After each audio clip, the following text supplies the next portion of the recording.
Now, here's Art. Extraterrestrial radio, actually. Hi, everybody. I am Art Bell, and this is Dark Matter. And it's going to be quite a night. I've got several things I've got to get off my mind quickly, if I can do it.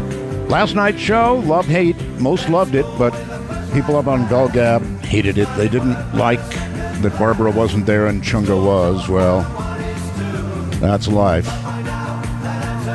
But I missed her too. Now, onward. The other thing they said was it was too clear. It's got to be fake because it was too clear. Let me tell you something. We're on Sirius XM radio now, baby. And it is clear. It's not like the old AM days when we played. As a matter of fact, about half of what we played last night was the old stuff. Done long ago, same stuff we played on AM. Difference is, now you can really hear it.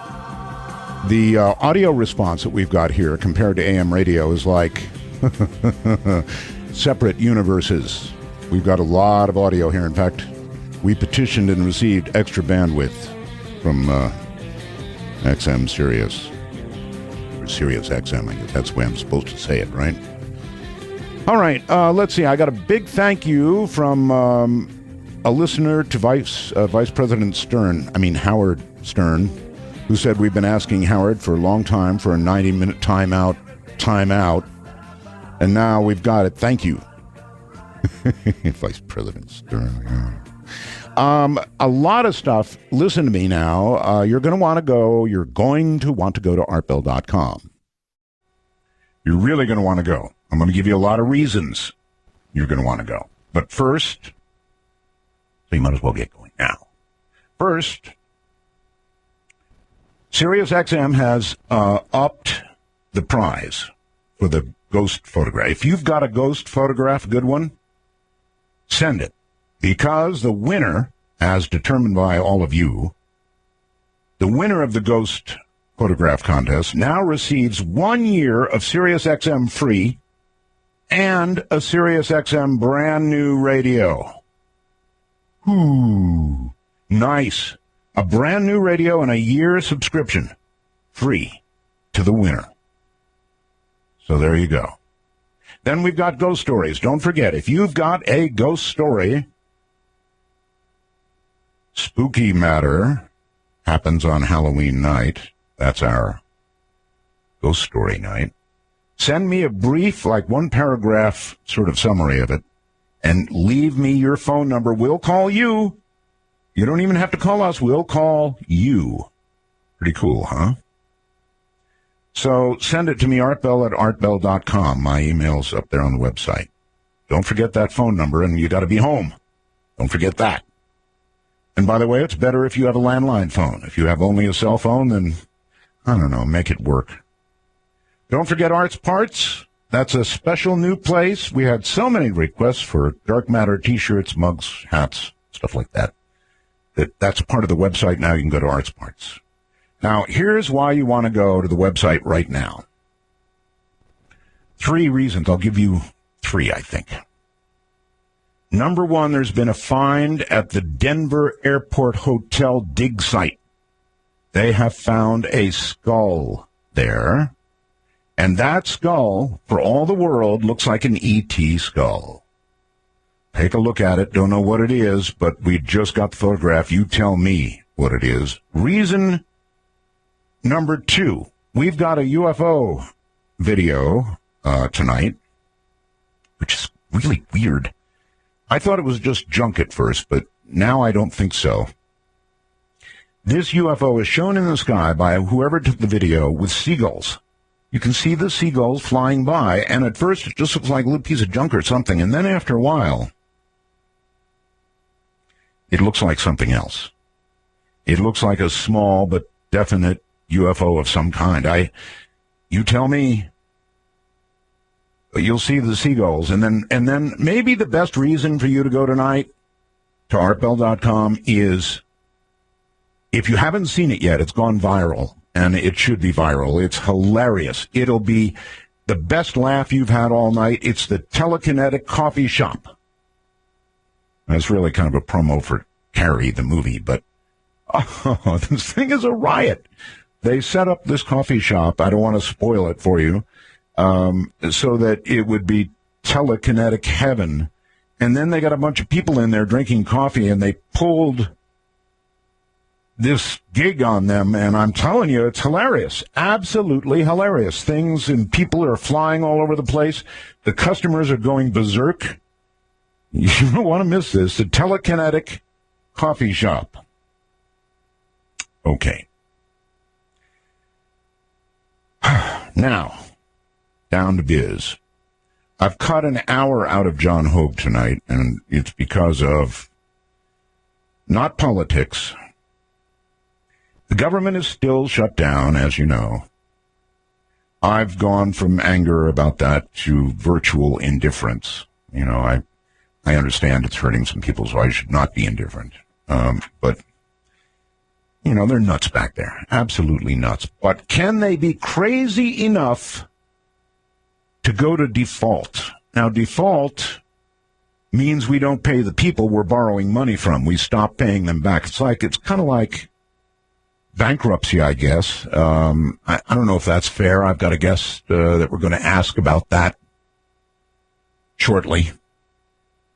I'm not sure that's a fair analogy, but it's kind of like bankruptcy, and you stop paying people that you owe money to. Now, that's really bad. And I said last night, I think awful things would happen. And I think I can justify what I'm saying. I said, look, if they really, really go to default, I'm taking my shekels, money, my wife, my daughter, back to the Philippines. I'm a permanent resident there. My wife is a citizen. And so, you know, change these shekels into those shekels, and I think they'd be safer. Because I think the dollar would fall like a rock. Inflation would... Anyway, you know, I'm no economist. What do I know about the economy? So I brought somebody who does know about the economy. Yalman Onaran from Bloomberg News will be here in a moment. First, as I said last night, a lot of people who have cutouts when they're listening to me or something else on Sirius XM, sometimes it's their fault. And sometimes it's because you've got a lousy Wi-Fi signal. Here's a way to boost it. In your house, or if you're a truck driver, and I know a lot of truck drivers are listening to me, you take this thing, it's like a wand, and it's got a suction cup on each end. It's got a 15-foot wire, and on the end of the wire is a USB plug. You plug it into your computer, and oh my. You can start to hear Wi-Fi signals, some of them free, of course, from a very, very long distance. Or if you're at home, it'll improve your Wi-Fi signal so you don't get dropouts. Either way, the Super USB Wi-Fi Antenna 3 is for you. I know it's for me. I use it. I used it in Manila. I use it here.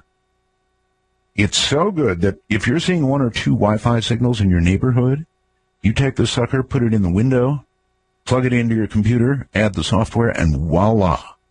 You're going to be seeing signals all over your neighborhood. It's only $99.95. Very, very reasonable. And it's available by calling C. Crane right now. Operators are sitting there probably sipping on coffee and awaiting your call. 800-522-8863. That's 1-800-522-8863. The C. Crane Company. Coming up short. World War Z. Really good, actually. Maybe it will all begin in banks. It usually does. Anyway, Zombie Banks was published in November of 2011. He has degrees from the College of Worcester in Ohio and Columbia University in New York. Before joining Bloomberg, he worked for the Associated Press. Yalman, welcome to Dark Matter. Thanks for having me. It is a dark matter indeed. You may have heard at the beginning, I said it yesterday and I said it again today. If we really go to default, I'll go away, Yalman. I'll back to the Philippines. I'm a permanent resident there and take my money and convert it to pesos, and that'll be that, because I'm scared to death of the possibility of some sort of default. Yalman, what I want to know is not the politics of it, because, they're idiots and I don't care, I guess. I just don't care. They'll either pass it or they won't pass it, the debt ceiling, that is. But what I really want to know is what you think the consequences of a real default would be. Of course, it's very hard to know because all these things, depend on millions of people making decisions with their money.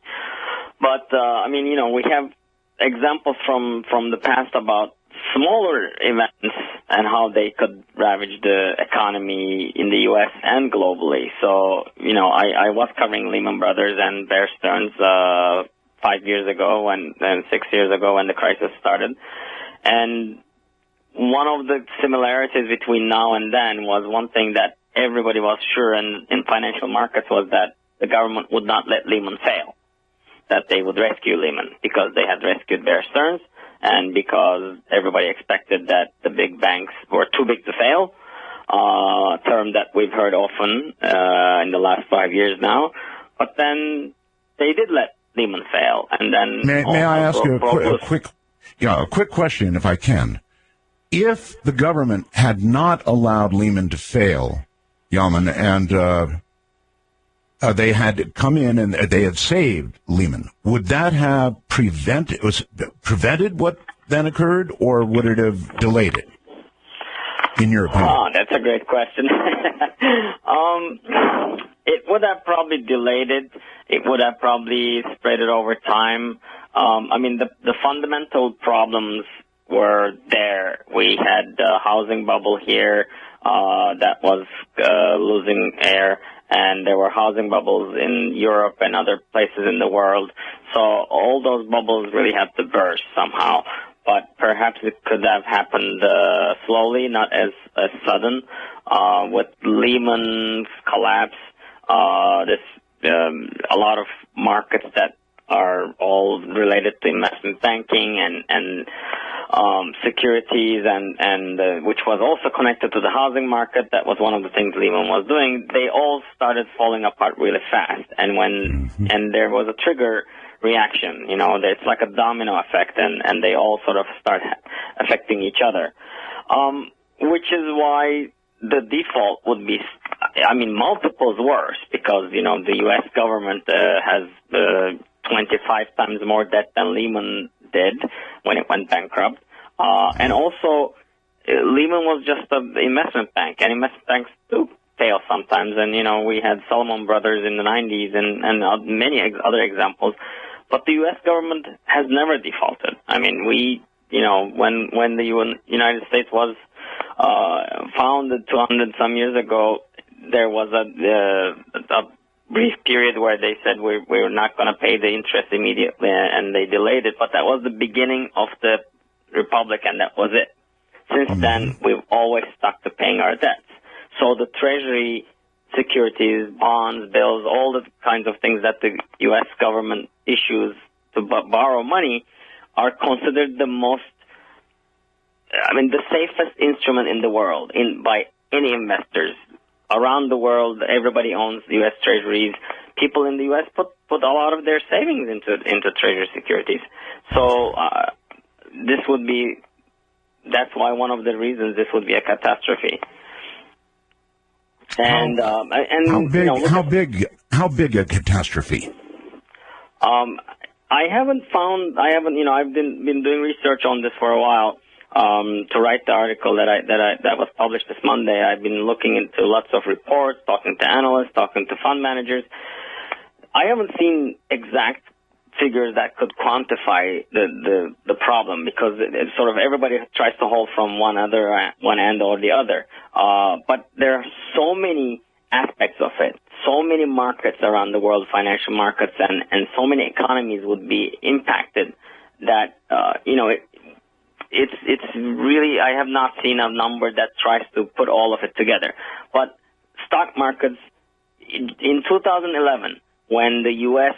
The Congress and Obama again sort of had this back and forth about the debt ceiling, but they actually did extend it at the last minute. They did reach a deal, but even just the debate, the dispute, the fear that something might happen caused $6 trillion of market value destruction in about 4 months. So that's right. That's when it didn't happen. Imagine when it happens, it could be multiples of that $6 trillion that was lost in stock markets around the world, a lot of it in the U.S.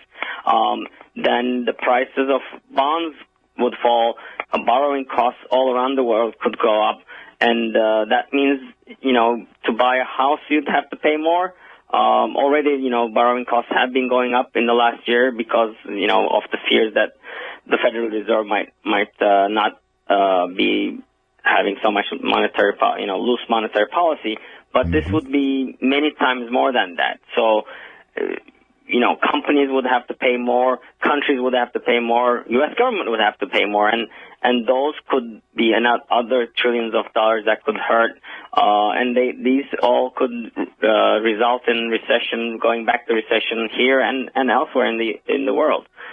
So this all right, even today, the Dow fell about 160 points, the Nasdaq 75 points, and that's just a taste. As we sort of approach the date of the 17th. Now, if it really happened, if real default happened, it's possible that Social Security checks would stop, food stamps would stop, disability would stop, and that's 148 million Americans. Yalman, that get 148 million. That's like half our population. You cut that money off, and you're going to have a revolution. Yes, I mean the money that the government makes payments on is not only the debt we have, as you said. There are so many other places where the money goes, including people's pensions, Social Security, food stamps, all kinds of spending. The money that's paid to the soldiers who are in Iraq and Afghanistan and in those aircraft carriers all around the world in the middle of the oceans. There is a lot of discussion whether we can keep paying the debt if we just stop paying everything else. But everything else is worse than probably default. There was one estimate on that by Goldman Sachs analysts that said if they cut all these other payments like Social Security and others, defense contracts, companies and military personnel, everything, then the U.S. economy would shrink by 5%. So this is the other end of the default. So 5%, 10%. It could be a disaster because all these people not getting paid, they couldn't spend money. These companies not getting paid, they could start going bankrupt. The chain reaction is so hard to fathom. The economy has just begun to sort of get its legs back after what happened in 2008 forward. And I guess the deficit is actually falling somewhat, and things are just beginning to look up. My opinion is they can't possibly be crazy enough to let this happen, can they? Well, when I was preparing this article and talking to lots of people last week, nobody thought it could happen. They said, no. It's not going to happen. But if it happened, here's what might happen. But this week it looks more likely because despite all the worrying, the fears, and everybody warning, the jockeying between politicians, it just never ends. And apparently there's I saw an opinion poll today. There's a big part of the public who's not worried about a default really doing anything, and there's a lot of I don't think most people understand what a default would mean. You were talking about it before I came on the air. I was listening. You said, is it like bankruptcy? How do we explain default to people? I talk to my friends and they're like, what do you mean the U.S. government defaults? What does that mean? And it is like bankruptcy, and it's a really weird form of bankruptcy because when you have credit card debt and you lose your job and you just cannot pay, you have to declare bankruptcy and there's no option. But with the U.S. government, we have all the means to pay, but one day we just call up the bank and say, sorry, I'm not going to pay my credit card debt because I just don't feel like it. That's right. And so we have the means to pay. We have lots of revenues. We can, but we always haven't. We have been having deficits for many years. Since the Clinton administration, we haven't had a budget surplus. The government has always had deficits. But that doesn't mean we're really bankrupt in the fundamental sense. But if we stop paying our debt, that's saying I'm bankrupt. Sorry, I'm not going to pay. Mm-hmm. Yes. And even the Treasury said, and I'm quoting here, a default would be unprecedented, has the potential to be, their word, catastrophic. Credit markets would freeze, the value of the dollar would plummet, U.S. interest rates skyrocket, the negative spillovers could reverberate, and I'm sure they would, around the world. Now, I do understand that it would reverberate around the world, but I'll tell you something, and maybe you can, confirm this or not, Yalman, but in 2008, I saw it coming. And I went to the Philippines. And while the Philippines is a very poor country, their banking practices there are, frankly, pretty solid, and they don't loan out money easily. In fact, it's very difficult to get loans. So I had my money in that time in pesos, Yalman, and I felt very, very safe as things fell apart back here. Indeed, the the whole country continued to have positive growth right through that whole period. So while it would go around the world, it wouldn't be even, would it? In other words, we would be hurt more, certainly, than many other countries and currencies. Oh yes, definitely. We would be hurt more than many others. But we would hurt a lot of emerging markets too. I don't know whether the Philippines would still manage to skirt this one. Several emerging markets, as you said, during the 2008 crisis, actually continued to grow. But a lot of them didn't. I mean, because really the global economy does rely on the U.S. as the engine of growth. I know. We were, as you were saying earlier, we were just emerging from that the big mess that was 2008, and this could just take everything back, and we would seriously be hurt. And our banking system was also just recovering from the extremes and the troubles of the 2008 crisis. And you mentioned my book at the beginning. Zombie banks. In that, I argue that we haven't really done the right things. I mean, we basically, in the last 5 years, by keeping interest rates at zero, we have given a subsidy from savers to the banks and borrowers to write off the extremes of borrowing during the bubble years. So that's helped a little, and the banks are not as bad as they were 5 years ago, but they're still vulnerable, and everything could turn around very easily if all this starts falling apart, and the U.S. default would really bring that devastation back again. So, all right, real quick question: the banks that you mentioned that were too big to fail back then, some of them actually now they're bigger, aren't they? They are. During the crisis, they were gobbling each other up. They got bigger. Bank of America bought Merrill Lynch and Countrywide, which were both falling apart and failing. Wells Fargo bought a couple. J.P. Morgan bought a couple. So they all really were buying failing rivals, and so they're much bigger. And we have a smaller group concentrated. So they are more vulnerable, and the interconnections between these giants, financial giants, are worse than ever. They have all kinds of esoteric securities that they trade with each other. They write all these contracts that they call derivatives that are still impossible to understand by anyone who except the person who deals with 7 of them at a time. And so just, all of that would again come crumbling down like a house of cards if the treasuries, which are considered the safest investment in the world in the last 250 years, would no longer be so.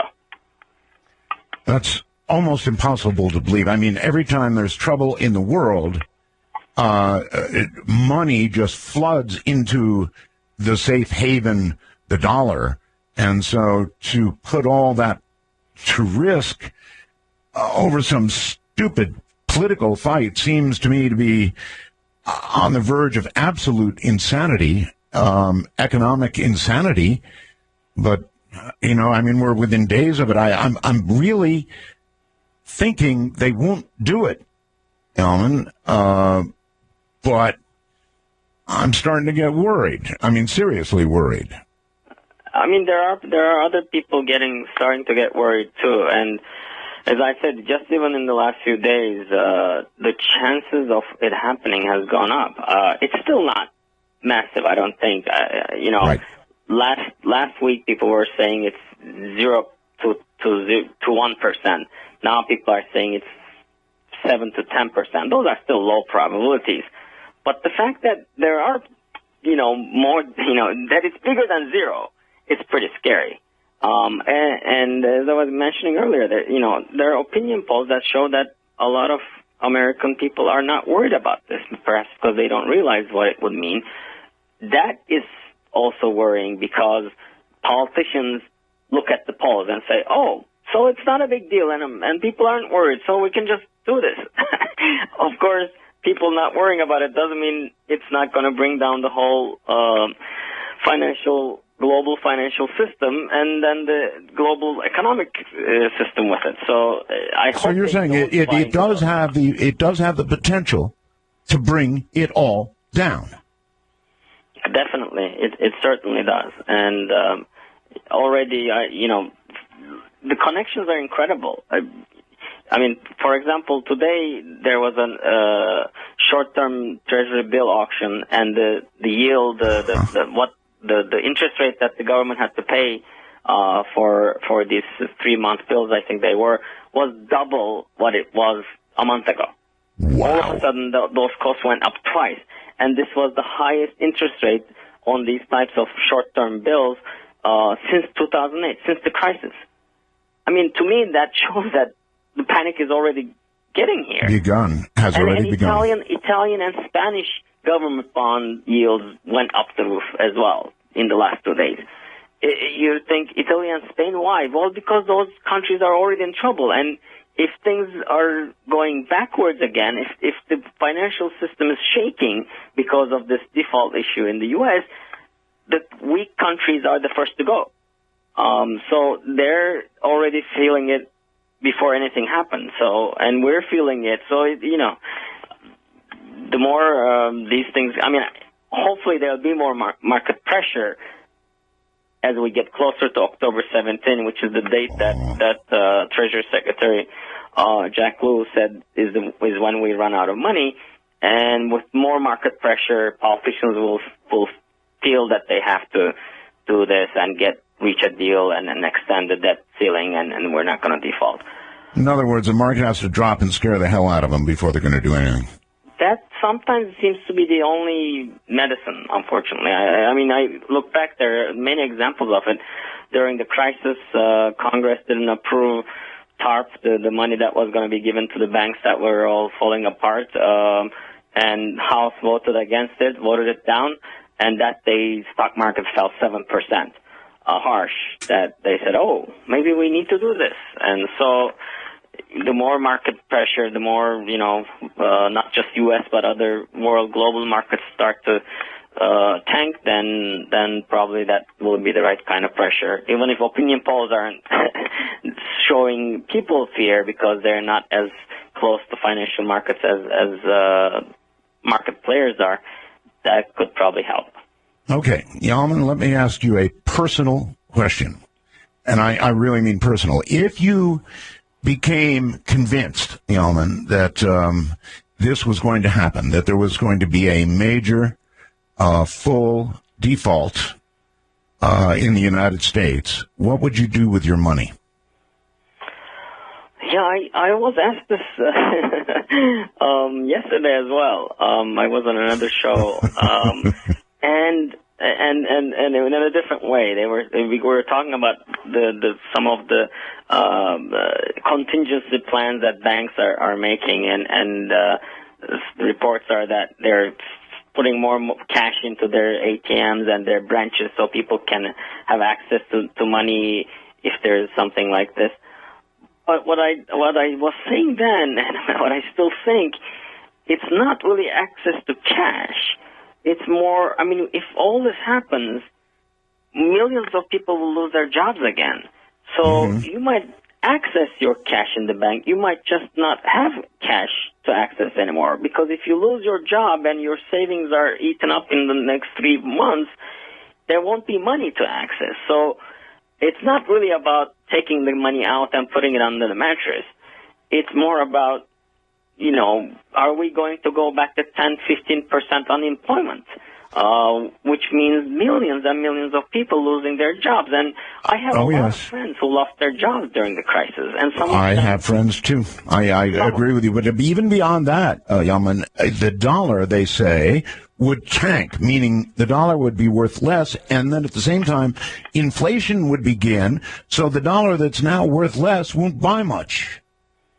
Right, those are all possibilities, and that means, you know, when we travel anywhere, or the goods we buy here are gonna be more expensive. Even the goods from China that are cheap because, you know, they're made cheaper there would be worth more because the dollar would be worth less. So, I mean, it could be all kinds of things, and perhaps eventually the dollar would rise again because it's the safe currency, and despite all the default and everything, people would come back to the dollar. But if we are back to 12% unemployment and millions of people are out there again, and we've lost, you know, half our market value of the stock market, will be poorer, and our housing market will crash again. So even if the dollar isn't in the doldrums, all these other elements are so horrendous, and the impact on real people's lives are so big that I just can't. I mean, I hope they realize that it's not only one side of it. There are so many sides to this equation that one has to consider, and they don't go there. Okay, well, there are some people making the argument that, look, even if we default, you mentioned it earlier, that some people are saying, okay, fine, let's have a default and see how it goes. It's my understanding that right now, the money they say, oh, it'll be all right because, we get enough money every month to cover, well, frankly, either our payments that we have to make on what we borrowed, or all of these social programs, Social Security, disability checks, food stamps, all that kind of stuff. So we could do one or the other, but not both on a month-to-month basis. Is that about right? Yes, I mean, we always, of course, do get revenues. But the problem with such a drastic stop in U.S. payments, the government's payments, because it would force us back into a recession, revenues would also drop. So it's not a solution to cut spending. It would, or plug the budget deficit. In fact, it would make the deficit get bigger because the revenue side of the equation would be hurt even more. Now, because the economy is finally recovering slowly, then we are growing.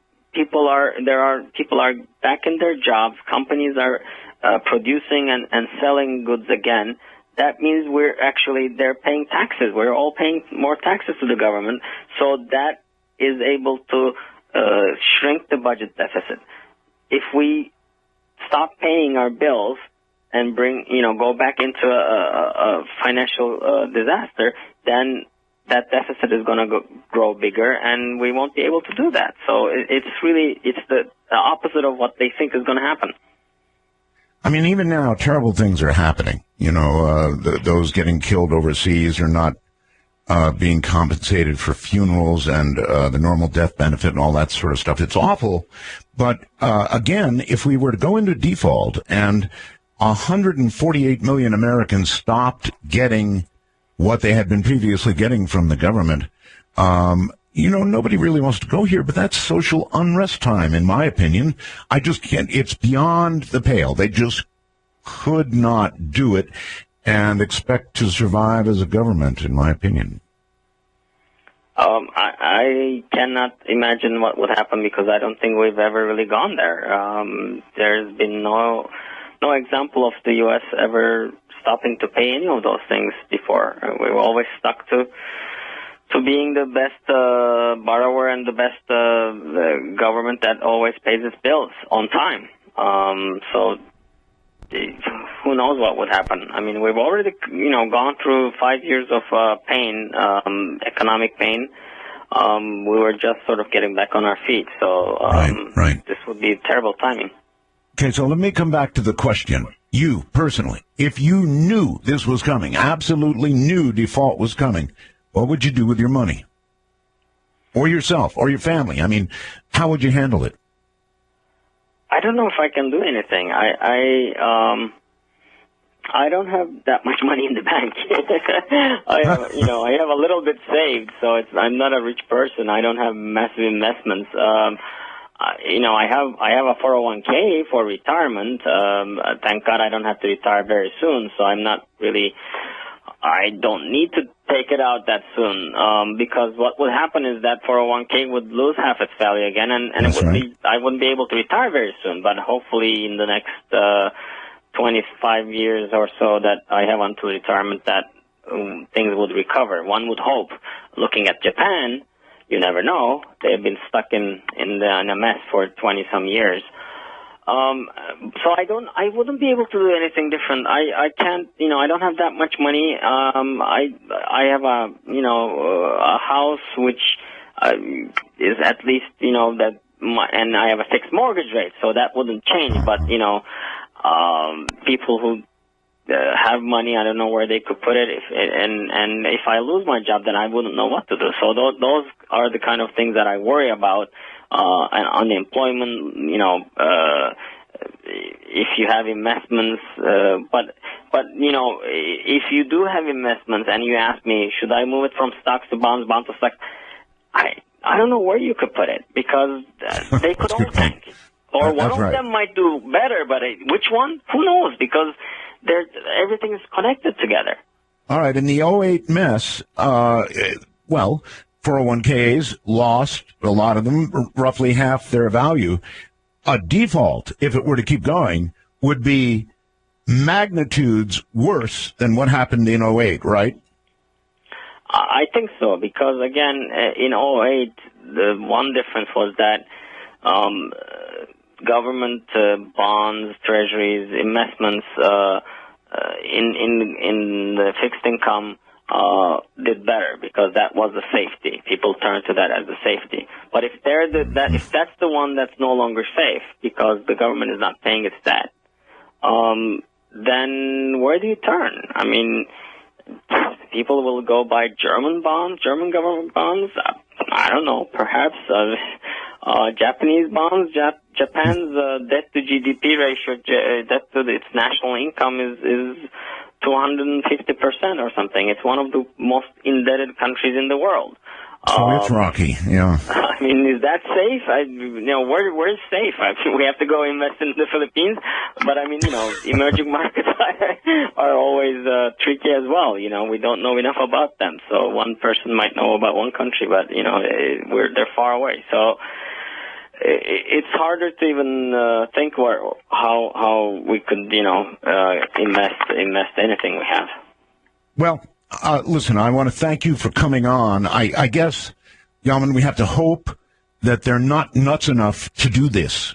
And I trust they're not, but I'm worried. And that's why I wanted you on tonight.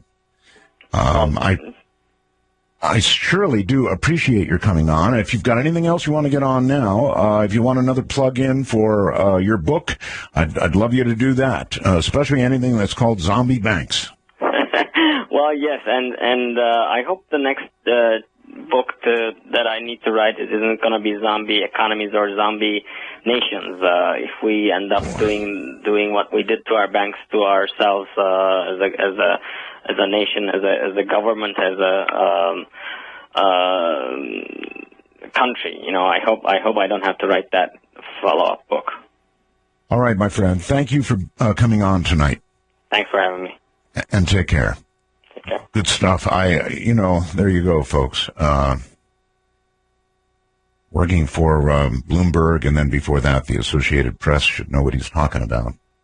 It's hard to talk about, and nobody wants to panic anybody. On the other hand, here we are, a week away from the 17th, and a little less, actually. I can't believe they're still toying with this. It's like, I don't know, it's like having a short fuse on a stick of dynamite and sitting there playing with matches. Just insane. All right, one more time, 3 really good reasons to go up to artbell.com. I mean really good reasons. If you have not yet seen Telekinetic Coffee Shop, you've got to. You might as well laugh up ahead of Armageddon, right? Telekinetic Coffee Shop will give you a hearty chuckle at the very, very least, and you'll probably be sitting there rolling around on the floor.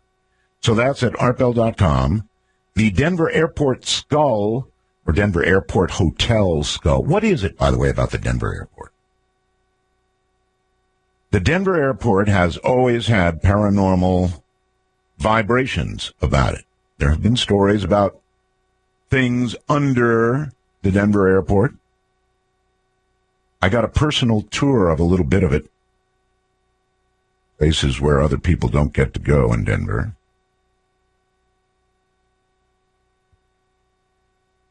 Nothing I can really talk about.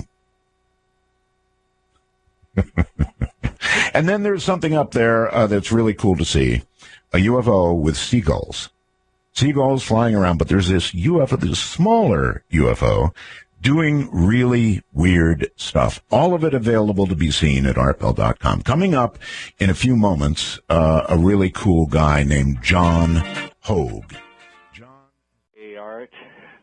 Actually, it's welcome. You've never been on Dark Matter before.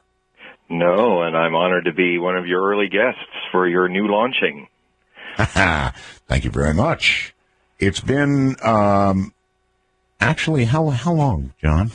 Well, I was looking, it could be as long as 2002 when you were in Manila and we were doing a show between 2 typhoons.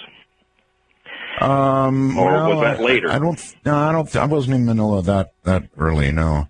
That would have been later. Probably 2005. 2003. Six, I would say. Anyway, a long time. And so there's a lot to catch up on, I would say. Yeah. Now, why do you call yourself a rogue scholar? Why not just a scholar? Why rogue? Well, when I was fighting my way through the de-education system, better known as our education systems, which seems to take what I experienced, people that are naturally intelligent and turns them in about 21 years or so into functional mediocrities for the society. The last step in that process is quote-unquote higher learning, which I call higher conditioning. At least that's when I took a look at the possibility. I was going to go to USC on a music scholarship. I was going to do some other things. And I looked at it and I said, this looks like the icing on the cake of mediocrity for me. So I'm going to enroll in the University of Life, and I am going to travel around and experience things firsthand. I think what started that was that right at the time I was getting a music scholarship to be an opera singer at USC, I also ran into William Chapman, who was one of the lead baritones in New York City Opera, who was looking for a protege. He had been the protege of Lawrence Melchior, the Wagnerian tenor of repute. And I ended up going with him because I figured, why do a couple shows in a year when I could do 30 and really learn my trade? So that kind of rolled on to other things, and it rolled on to getting out of opera and into the study of the mysteries of the world, and I started wandering around and probably have done as much study as anyone who attains a Rhodes Scholarship, and I just thought, since I love alliterations, that what I really am a rogue scholarship. I am free of the dogma of the education system. I'm also, because my prophecy work often takes me into studying, well, if you look at the future of countries, you're looking at the future of politics, because a country is a political identity. And so, in the same way, I try to look at it not as a left-wing person or a right-wing person, but as a free wing that can just look beyond those polarities. And in the same way, I became fascinated with how the past repeats itself in cycles. And then as I studied the spiritual world and the religions, I noticed in their scriptures and their future history, their prophecies about tomorrow, that there was the same pattern and the same hopes and fears that are in the past. And when I was also studying throughout India and Asia, studying at ashrams and others on the path of meditation, I came across concepts like the fact that the present is not really a part of the past, that the present is where eternity exists. In this moment, the same moment that the illusion says is 100,000 years from now or 100,000 years before now. And that's what the mystics propose in a very scientific discipline. Unlike a lot of faith-based religions, meditation is not a religion. In fact, many people who practice it are also atheists. Some of the great religions of the East are atheistic, like Buddhism and Jainism. It is a question. It is a path that became the core of my Rogue Scholarship, and I like to think it gives me that unique insight into the future. All right, well, you're certainly right about one thing. Maybe being a rogue scholar and, predicting things and being uptight with Nostradamus and all the rest of it makes it easy to predict. The future's not so hard to predict. You said it yourself. We keep repeating the past. Now, why? Why do we keep repeating the past? You would think through some sort of genetic memory or God knows what, we would not repeat the past, particularly the bad stuff. But we do again and again and again. Why? This is the subject of the last 30-plus years of my study. It's taken me 3 times around the world trying to answer that question for my readers and all the books that I've written. From my direct experience, I would say that, and that's an important thing. If you look deep into yourself, you are a microcosm of the whole human potential and problem. And so, and meditation has helped me to look at myself and look at the things and how I started acting in a way that repeats the past and calls it the future and makes it a misery. And a lot of it, I think, has less to do with genetics and far more to do with the way societies sort of allow people to accidentally on purpose repeat those things. When somebody, give you an example. When somebody says to somebody, you're born in this part of the world, therefore you will be a Christian, or you will be a Jew, or you will be a Muslim, and there's no question about it. As a child, dependent on those big giants that are your parents, your pedagogues, your priests, and politicians, you to live and be loved, you will have to learn pretty quick to start seeing that the emperor isn't naked, and that the emperor's new clothes are wonderful, and you are an adherent to it. You identify with it. You'll even go to war for those emperor's new clothes. And so it's almost a cosmic joke, because a lot of people. I mean, one time I had this amazing interview with Shirley MacLaine on her show, and for 1 hour we just talked about one topic: was does evil have a consciousness? Does it plan things? And my response was, it just looks like it does. Just like it's true, a shadow is real because it's reflecting the real. But we get kind of in a habit of looking at shadows as the reality. We're sort of training. Every generation does it to every generation, so every generation is doomed to repeat. Right. Let me give you 2 examples. One at the macro level. Women tend to marry the same kind of jerks who beat them up time after time after time after time. That's a macro example. A bigger example would be our country, which goes to war again and again and again and again. Even if we don't really need to, we almost manufacture reasons to go to war, and we go to war. So it's true. History repeats itself, and I just can't figure it out. I can give you one word that answers it. It is the fundamental word, and it answers the whole thing in the root. The motive force that makes this happen is a simple word: stupid. We are fighting a war against stupid. We are with stupid. We follow stupid. Sometimes stupid is a verb. Sometimes stupid is a personal pronoun. Sometimes it's a noun. But basically, my experience of it, because yes, when I look at your analogy, I often used to think, why do I always end up with crazy women as my girlfriends? I had to so you are stuck in the same cycle, aren't you? Yeah, I mean, this is me. And the thing is that when I finally had the courage to just own up to it and actually even accept and laugh at it, I mean, such is the case. This is what John Hogue does. He chases crazy women. I hope your current is not listening. Well, they'll forgive me. They were great, crazy women. But a lot of they're all my friends now, so it's okay. Good. All good. But I had to. I mean, it wasn't their fault. It was my fault of disempowerment. I was the one who was in a pattern, and I had to take a look at myself, and I had to look at stupid working in me, and making my relationships uncreative and not nourishing. Maybe there was the thrill, but there was also the price. And I think you could expand that out to anything. People in this country have not taken stock about how since Vietnam we've been going into the same mistake and trying to repeat it again and again in civil wars, starting with Vietnam to civil wars in Syria. And all the civil wars in between, Afghanistan, Iraq, all of that, that civil war we actually created, and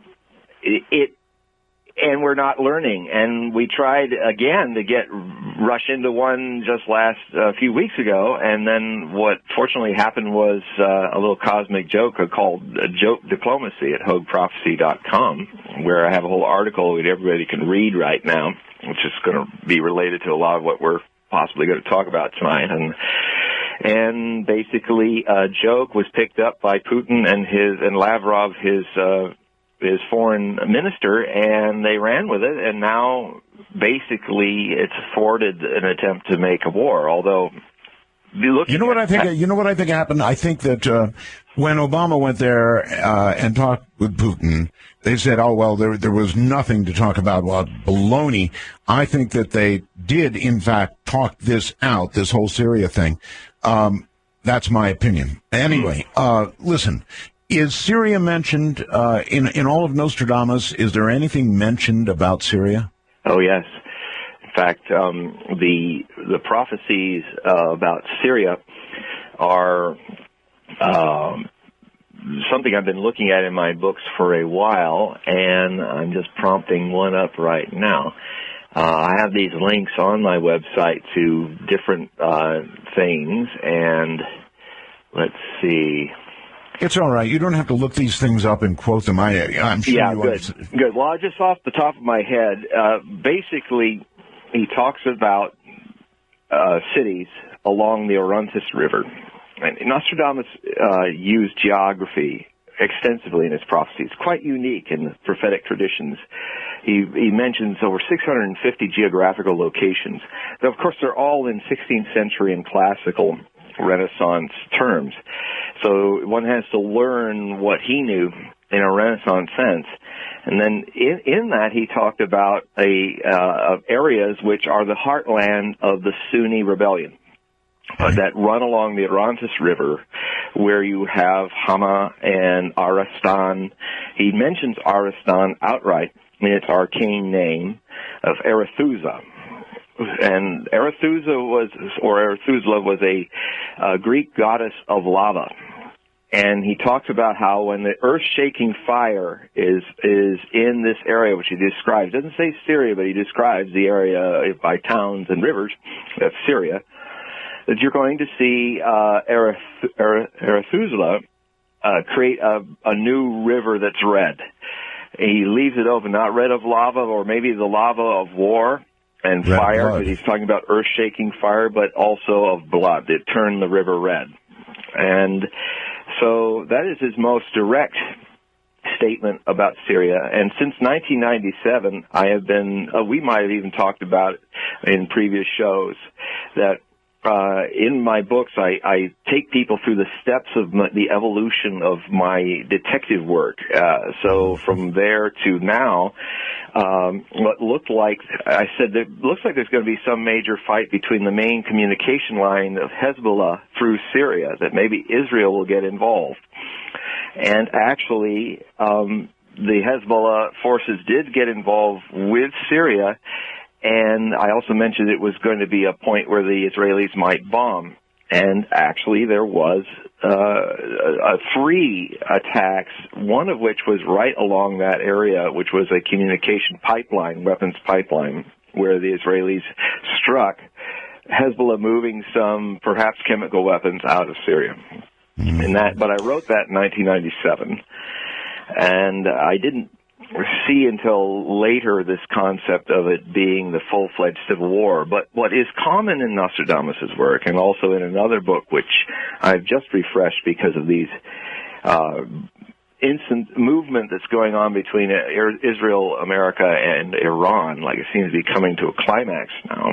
I wrote a book in 2007 called Nostradamus, The War with Iran. I updated it and completely revamped it last October, almost to the day.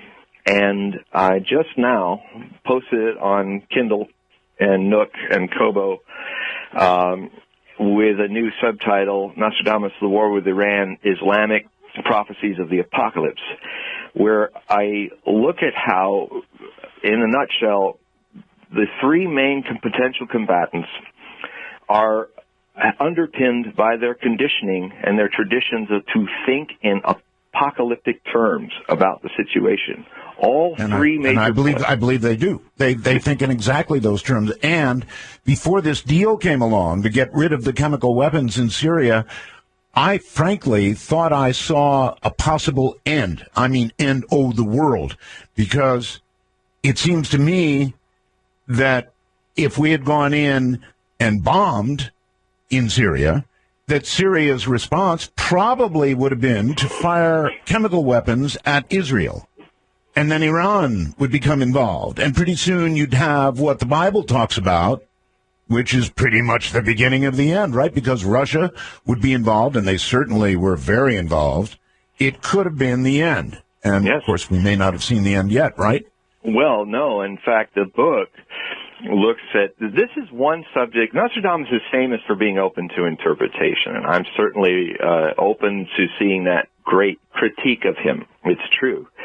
However, there are hundreds of prophecies that, to one who understands and actually studies what Nostradamus knew and understood how he thought, how he pieced together cryptic language in a very current for his time way. And if you understand literature of that time, you can understand how he thought. With Iran, I've rarely seen him, except for the history of England and the French Revolution. I've rarely seen him so in the open, in the clear, about his statements about Iran, which he calls by its arcane name Persia. Mm-hmm. He calls the Persian Gulf the Arabian Gulf. That's what it was called in Nostradamus' day, and all Arabs call it the Arabian Gulf even today. There's a lot of complaints in Arabic about us calling it the Persian Gulf in our Western maps. He talks about Persia. He talks about things going on in Egypt and how the war would spread to Syria and Egypt and Lebanon and Israel. He describes it outright. He dates it with astrological computations that made the two windows that were highest for war back in 2006 and 7, and then especially so between 2015 and 2016. So what I am seeing, I also said in the book that he talks about a black king, and he means someone who is black. And in one of my books, I looked at one of his black king prophecies and said, this is probably Obama, and the Antichrist that he's killing is one of the candidates of the Antichrist in his version of three Antichrists. And I said he's talking about Osama bin Laden, and that we will get Osama bin Laden on the ground, killed in Pakistan. I wrote that in May of 2008. All right, hold it right there for a moment. We're going to take a break. So I kind of want to cut through it here. Is there going to be a war? And if so, is it going to come in 16 or did you say 17? 2016 is the prime year, though it could come as early as August 2015. In the book, I described the astrological reasons why that would happen. I don't need to go into that. Okay, the president of Iran right now is saying, look, we're open and we don't want or need nuclear weapons or anything like that. Is that so much baloney? It's important to understand there's two countries that have been countries in political identity, even though their names have changed, but they've essentially been around for a very, very long time, longer than America, longer than the new state of Israel. Right. And one is Egypt, which has been around for 5,000 years, and the other are the Aryans, who live in Iran, which in Iranian means land of the Aryans. Okay. And the Iranian culture, even the Iranian conditioning, is not like those other blonde-headed, blue-eyed Aryans of Germany, which if you look at Germany's repeated past, they have more than once nearly destroyed Germany. In the 30 Years' War, it was almost completely destroyed, the German states. And then later in what some historians have called World War I, the peace period in World War II, the second German 30 Years' War, it was almost annihilated. This pattern is not an Iranian pattern. And so what the Iranians do is they try to last, and they try to endure the ups and downs and the chest beatings of very powerful, very short-lived empires. Alexander is a great example.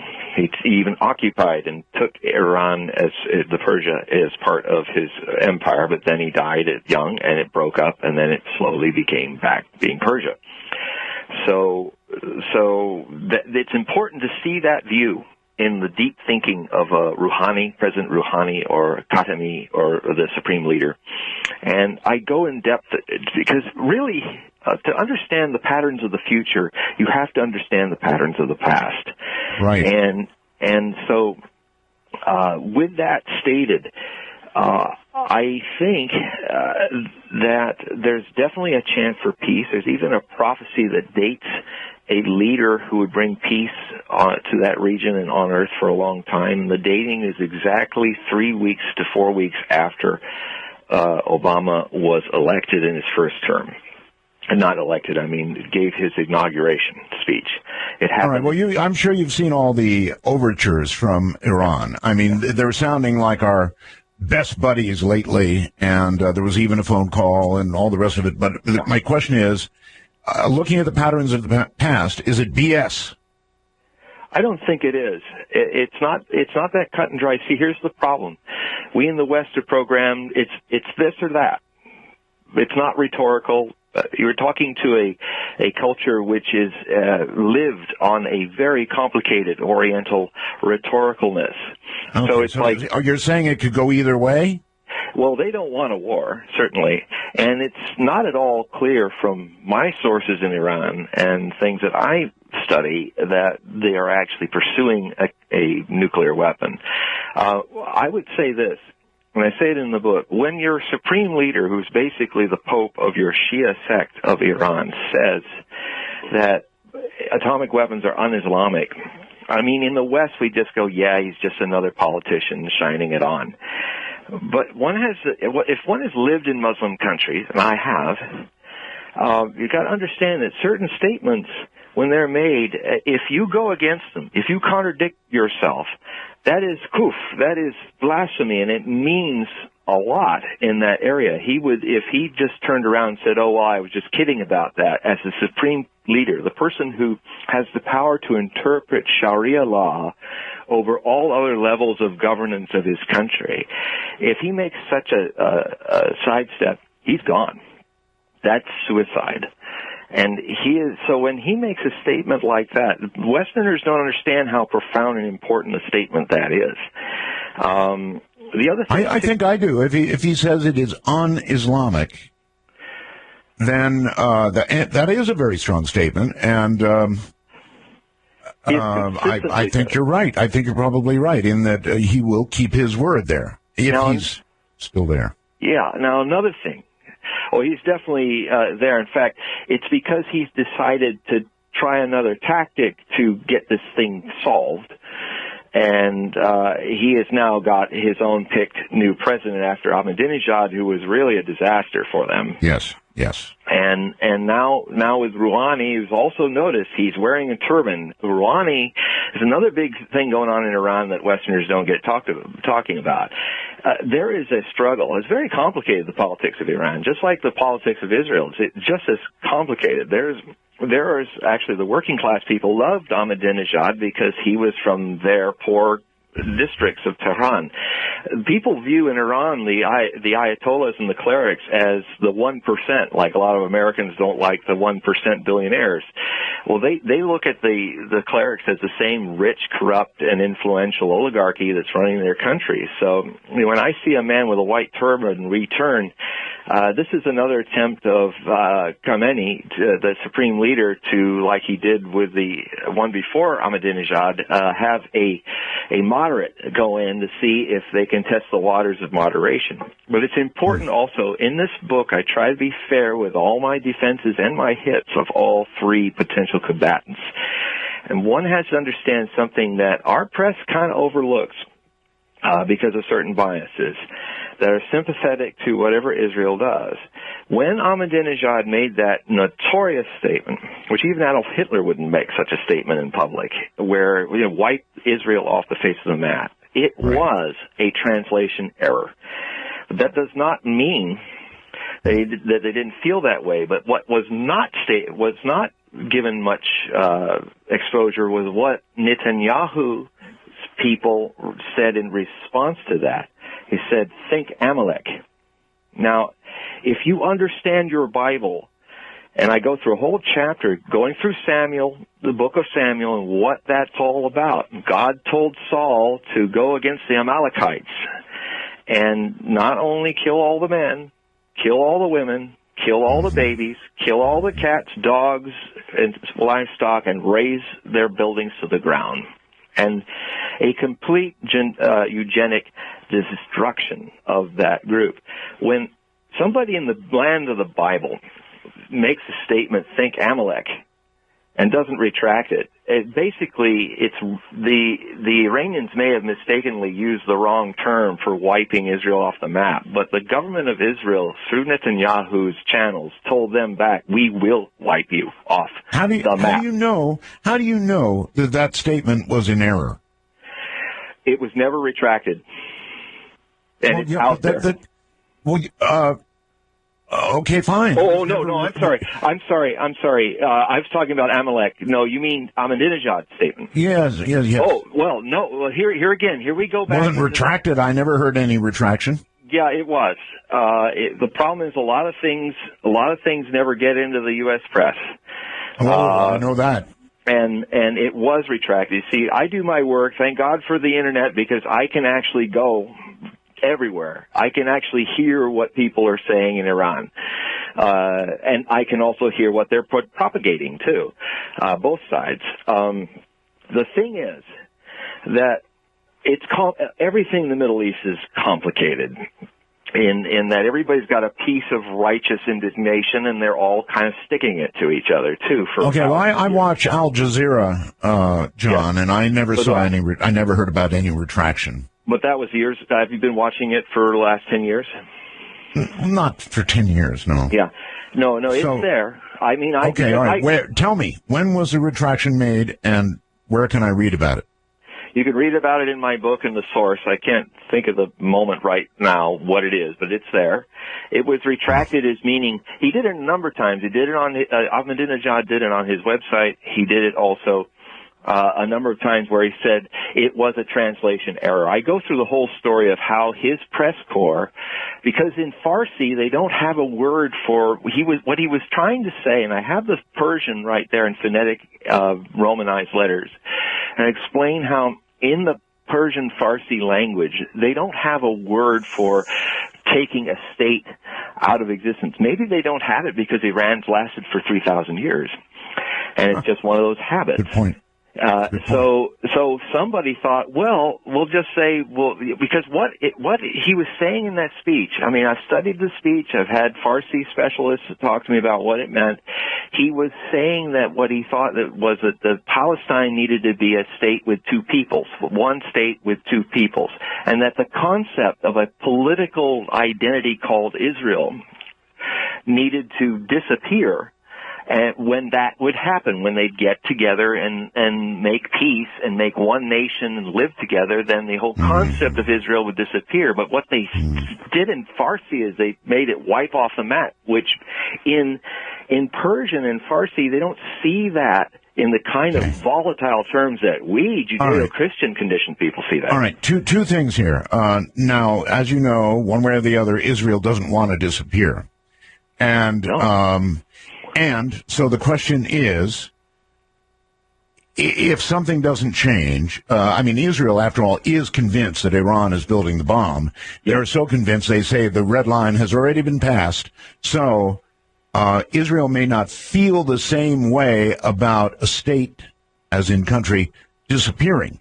And they have the power to make one disappear. So if we begin to cozy up to Iran, as we appear to be doing sort of now, beginning now, the question is, will Israel strike Iran?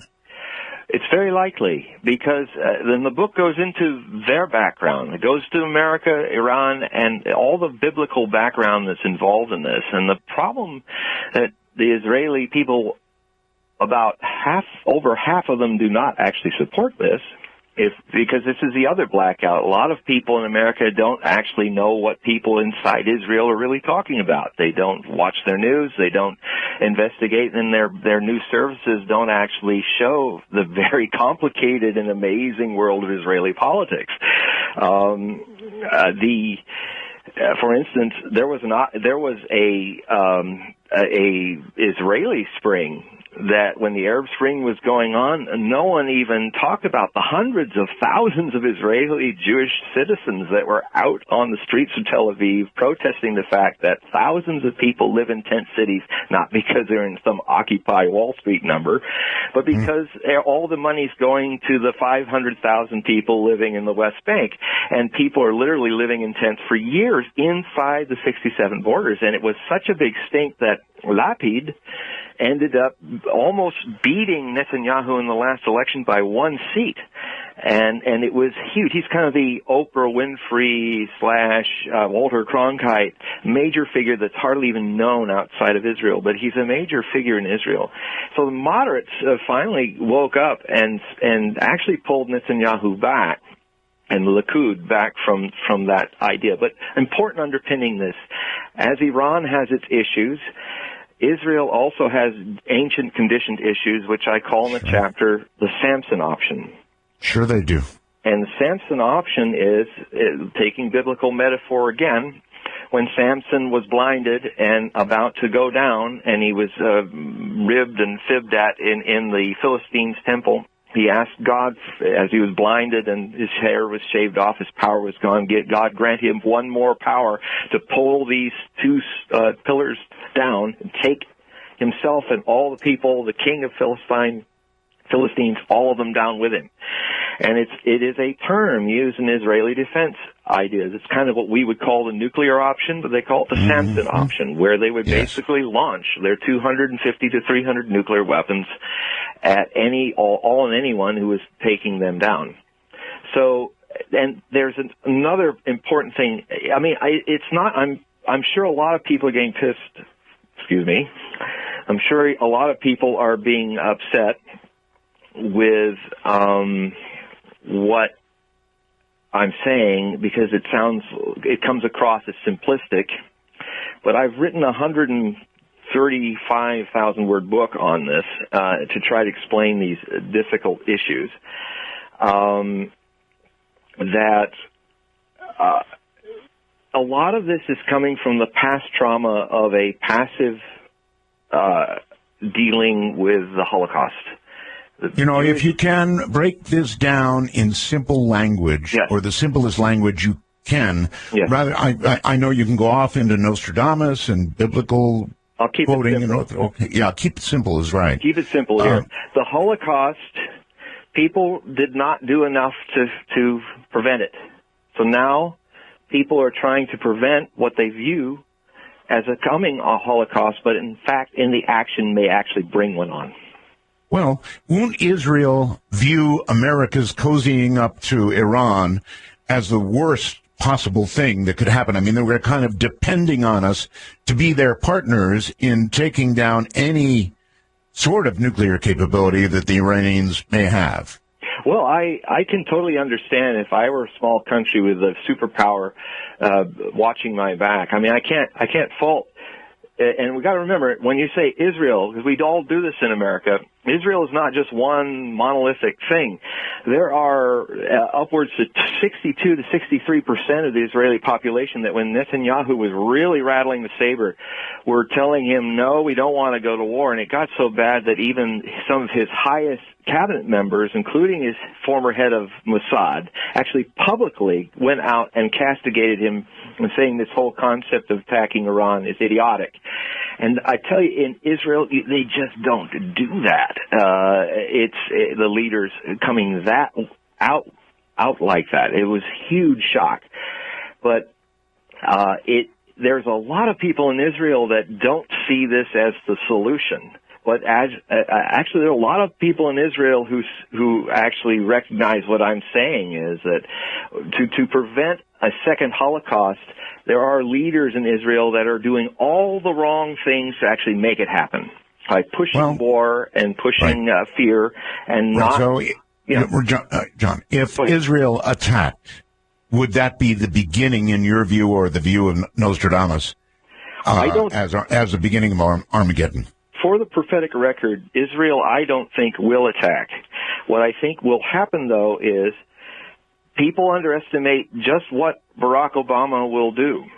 If right now we're in a period which I did describe in the book, astrologically, a period where diplomatic breakthroughs are possible. Between now and 2014, you're going to see a period where it looks like it could be solved. But there are forces on all three sides. I mean, they were even throwing eggs at Rouhani when he came home for talking to Americans.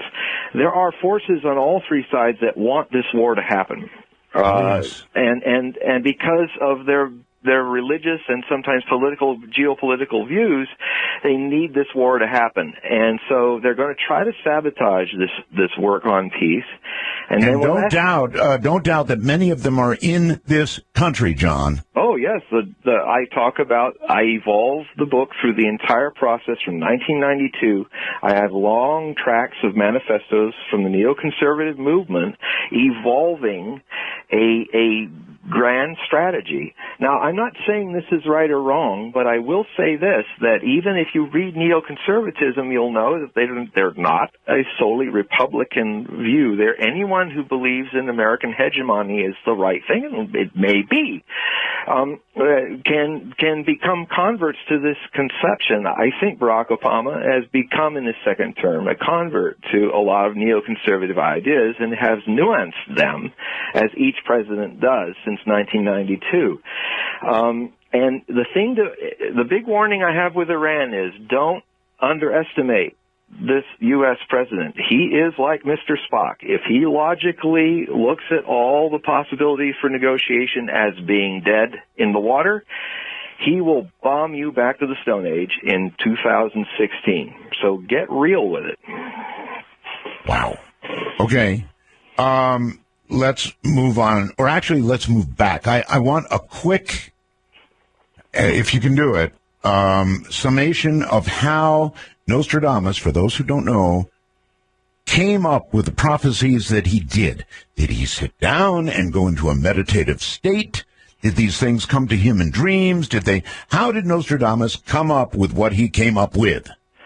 Well, he did just about everything. He did dreams, he did magic mirrors, he read moles, he did just about every kind of thing. He was a jack of all prophetic trades, divinatory trades. But the most interesting things that were the mainstay of what he did was that he built a brass tripod so that he could repeat what the priests and priestesses of the oracles of Delphi used to have.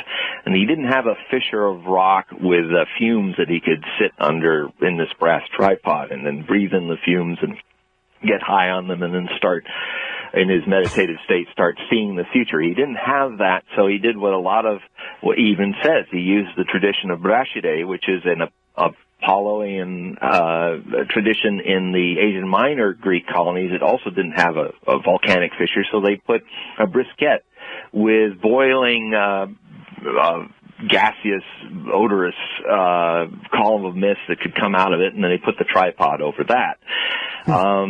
And he would walk on that. He wouldn't be wearing his street clothes like you see in all these many Hollywood renditions. I've been on many of them. I've tried to tell the producers and directors, please get Nostradamus out of his street clothes. He never did it that way. He would dress up like a first or second century Neoplatonian mystic.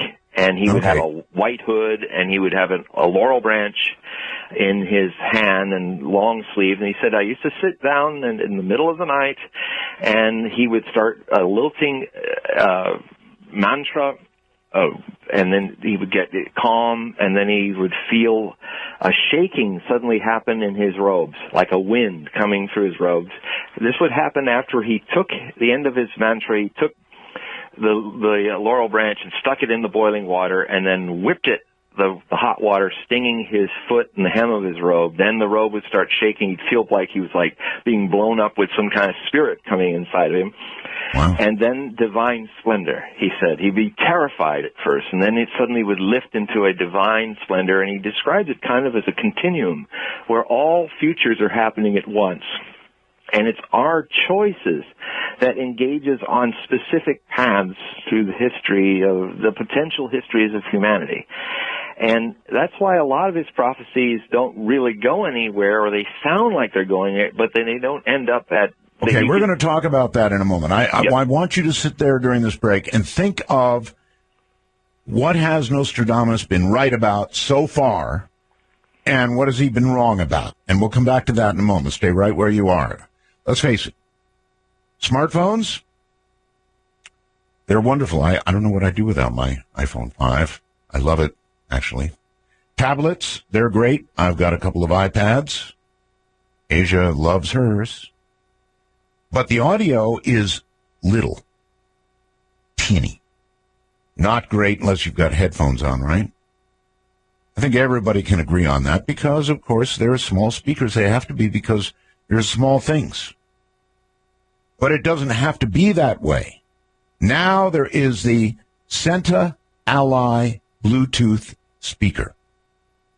This thing from C. Crane is awesome. It will pair up with whatever you want by Bluetooth, and that only takes, 1 minute or less to pair them. And this thing has batteries in it that last for 10 hours. But its main function is it's about 9 inches long, kind of cylinder. And when you play the music through your iPhone or iPad or whatever, and it comes out of the Senta, it sounds like an orchestra. It sounds like a big hi-fi, and it's not. It's small enough to carry around. When we first saw it, that was at Bob Crane's. My wife and I went to visit Bob Crane. It was one of those, oh my God, moments. I mean, just incredible. It can't possibly sound that good, and yet it does. This is something you've got to have. You've just got to have one. So, what more can I say? Trust me. It uses a USB thumb drive. You can put an SD card in it, an 1/8-inch patch cord. In fact, it's even got a built-in FM radio. But most of all, after all of this, it'll play this music that just sounds spectacular. Great for the human voice, too. So if you were to hook it up to, say, well, an XM receiver, you get the idea, right? Take a look at ccrane.com. They've got a photograph there, and it's hard to describe, so take a look. The Centna Ally Bluetooth speaker. How much? Well, let's see here. I guess I should remind you first. Its batteries will last up to 10 hours. That's right, 10 hours of music at that volume. Amazing. Call and order one. The Centna Ally Bluetooth speaker. $69.95. Call 1-800-522-8863. That's one. It's a hard question to answer because, like I was saying before, the prophecies of Nostradamus, as he explained them, is there's a continuum. History has happened all at once, and it's infinite possibilities. And his experience was to try to gauge which line of future actions we would take. So the bean count. Oh, come on, John. Give me some examples of what I'm going to. But, All you right. know, this is not you're asking a lot for a very complicated subject. So bear with me. I am. Yeah. I know. I'm going to give you the simple stuff, but here you have to know the context. Okay. So the situation is that there are definitely prophecies that didn't work. For instance, he describes the Russians going all the way to the Rhine in World War II. Well, they didn't do that. Okay, you're telling me the stuff he didn't do. Yeah, these are the goofs. He said it would happen. Well, that didn't happen. All right. Well, I did ask for the stuff he did predict first, but if you want, well, there's so much more of that. I thought I'd. All right. The goofs. Yeah. The other thing he described was in the 911 prophecies. This is one that'll take care of both issues. He described hollow mountains to be hit by something from the sky, a terror from the sky at 45-degree angle. The planes that went into the North and South Tower in New York were at a 45-degree angle. New York, the new city, the great new city described. There was no great new city ever built near latitude 45. Got to understand that the maps in his day were off. They only had latitudes, not longitudes. And so that he got right. But he also said that the hollow mountains would fall into a boiling cauldron of their own debris into a tub or a cuvee. Cuvée is a cauldron in old terms, but in modern French terms, it's tub. That's the name of the the watertight compartment of 8 stories deep that tried to keep the Hudson River out of the subway system that was built underneath the 2 towers. It was called the tub. All right. So all those things happened, but the last line, he said people would be poisoned by sulfurous waters that would flood. The tub was supposed to break. It didn't. So he's wrong about that. Well, people were poisoned by the air. But not in a flood. Not in a flood. That's right, not in a flood. You know, so he's wrong.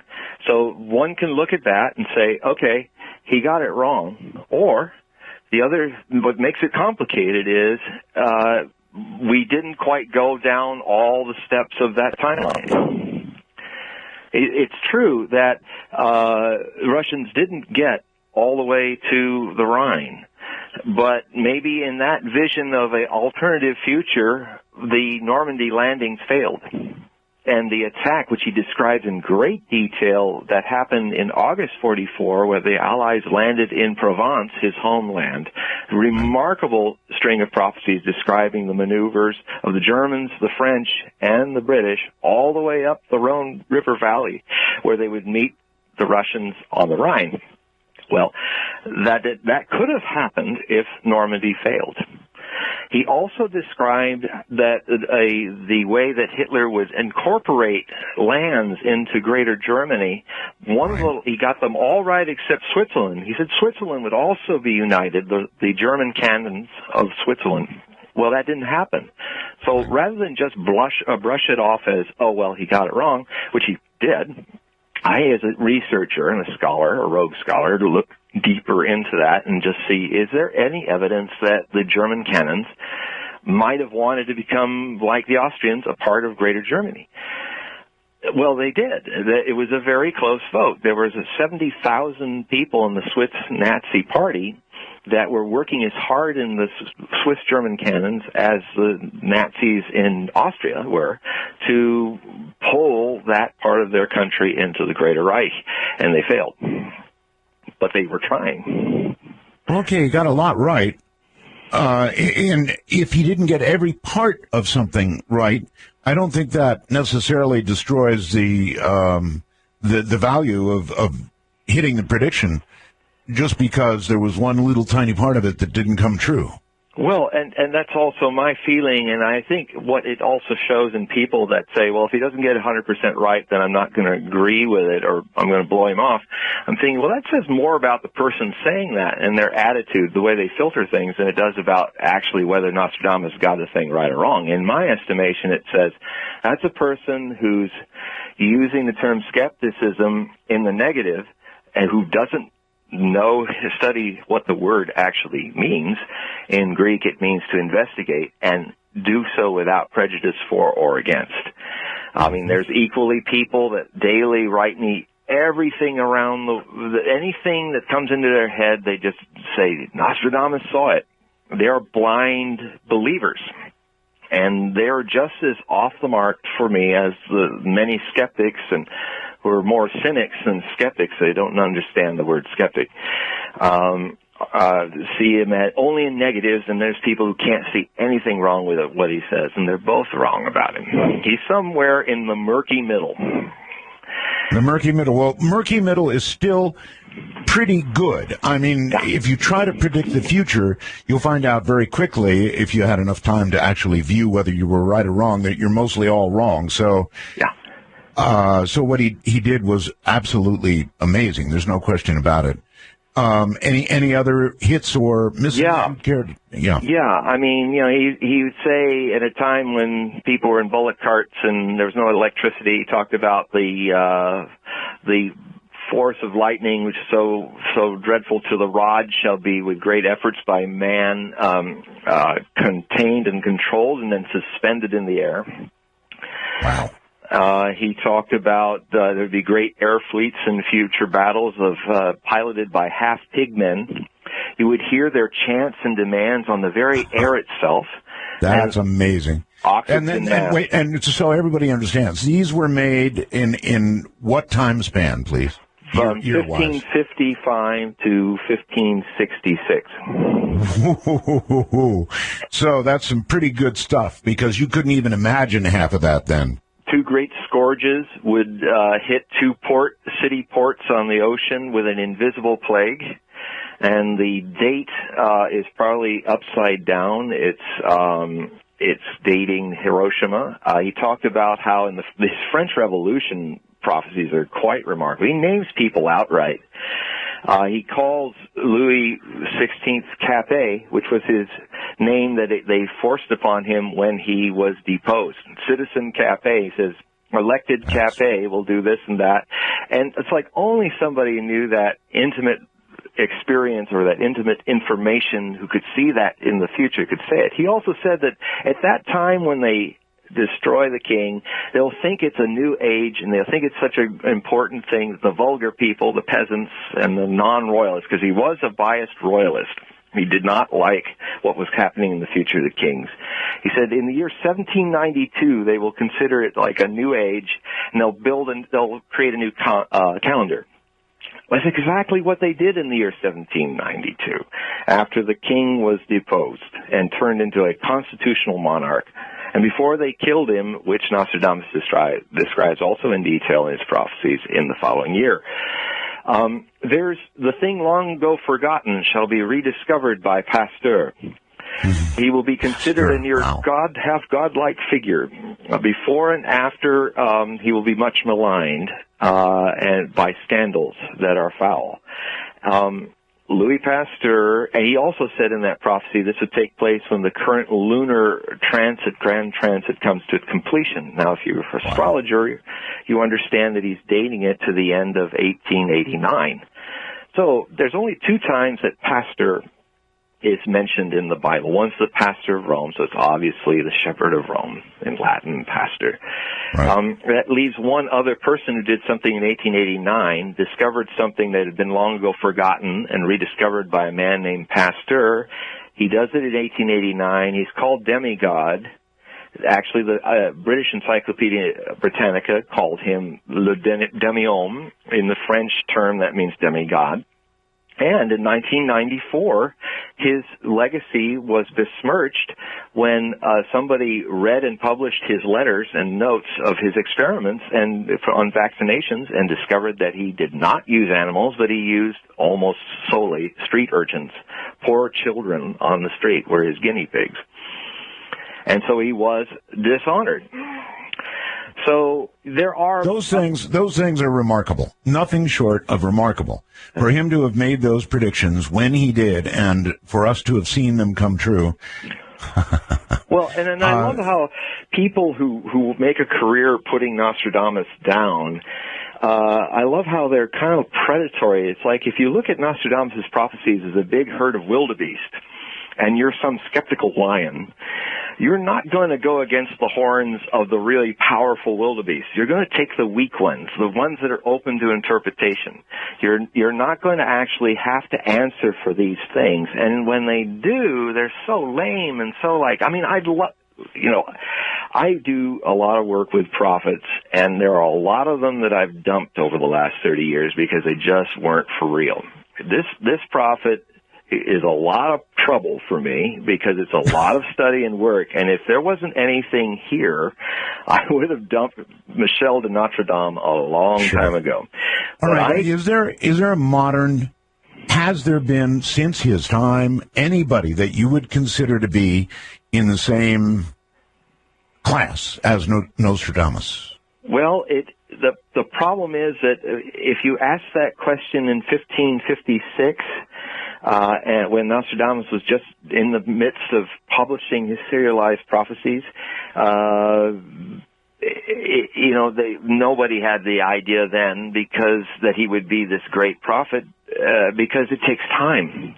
If there are people, well, for instance, even I'm making a stab at it. I document all of my predictions in my books and my articles at HogueProphecy.com. People get to see where I get it right, where I get it wrong, and I'm using myself as an experiment in divination and with the premise of my theory that it's a gift that everybody possesses if they can get out of the way of it and allow it to happen. Okay, well, my question was, is there anybody in his class? Are you saying you're in his class? If I were, it will not be judged by you, me, or this time. Just like if Nostradamus was, in the same vein, if people were, and they were discussing of him. It takes time. The judge is events and the future. Right. All right, well then, since Nostradamus, and other than possibly yourself, as history will judge you, has there been anybody that would be in the class of Nostradamus? No. Not that I have found. All right. But there could be. It'll take time. But I have not, at this stage, looking at anyone, Edgar Casey, there have been some very good ones who have also done us the gift of documenting their prophecies. Edgar Casey documented all of his prophecies, and they are quite remarkable. And So there's... I'm kind of surprised you didn't toss his name out. I want to move on to a few specifics, if we could. Okay. A super volcano erupting for years in the Arctic Circle? Yes, it's as large as the Arctic Circle. It's been erupting for years. I started writing about it in my almanacs, which I do at the end of each year for the next year. I'm working on 2014 right now, and it'll be out just before Christmas. I started writing about this in predictions for 2009, predictions to 2010, and 2011. And have been, once again, with 2013, 2014, I also talked about it, which is my most recent book. And it is basically this supervolcano. If it was something you could see, because of what it's ejecting into the atmosphere, it would be a major alarm bell for the world. But because what it's ejecting into the atmosphere is methane, and because it is coming out of the vents, quote unquote, if you will, of thousands and thousands of methane-laced lakes all across the permafrost ringing the polar ice cap in Russia, Alaska, and Canada, that when scientists go out on these lakes in the first frost in the Arctic, when the lake ice is clear, you can see the frozen contained bubbles in vast tracts of lakes. They poke one with a big iron stick, light a little match, and a 10-foot fireball comes out of it. Mm-hmm. These are happening 24/7 for years, and they, I'm afraid, are tipping the climate as we speak. Well, something's tipping it. Do you have any personal predictions about the climate while we're on the subject? Well, I have long stated, even on your shows and in my books, that the estimates of how fast this is coming are too cautious. And I'm unfortunately being proven right after 20 years of this, that it seems that science is now, as the data gets clearer, is seeing these things come closer. And I look at climate change. I predict that climate change for us will be even more significant planetary crisis that requires the whole world to fight it than Adolf Hitler was and the Japanese and Mussolini in World War II. Define what you mean by climate change. Means the world is warming. It is about to cascade into a warming event that, even though in prophecy, collective prophecies, there's a lot of prophecies that say that a sudden warm will actually bring an ice age.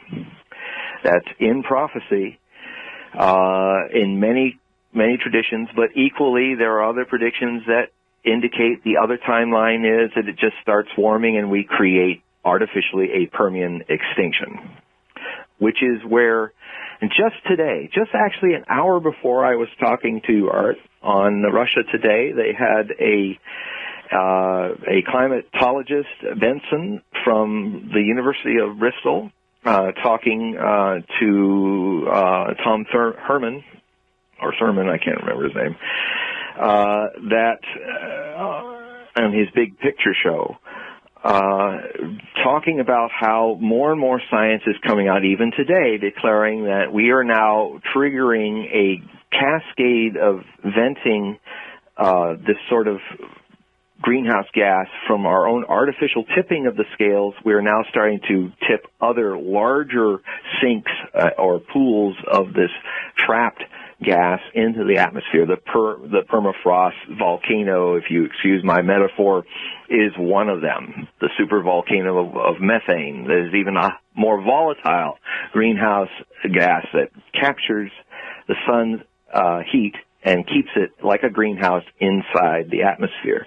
Just recently, the United Nations has reported that though most of the heat is going into the oceans rather than heating up the climate's air, it does explain why there are these huge floods and violent storms that all have a common thread.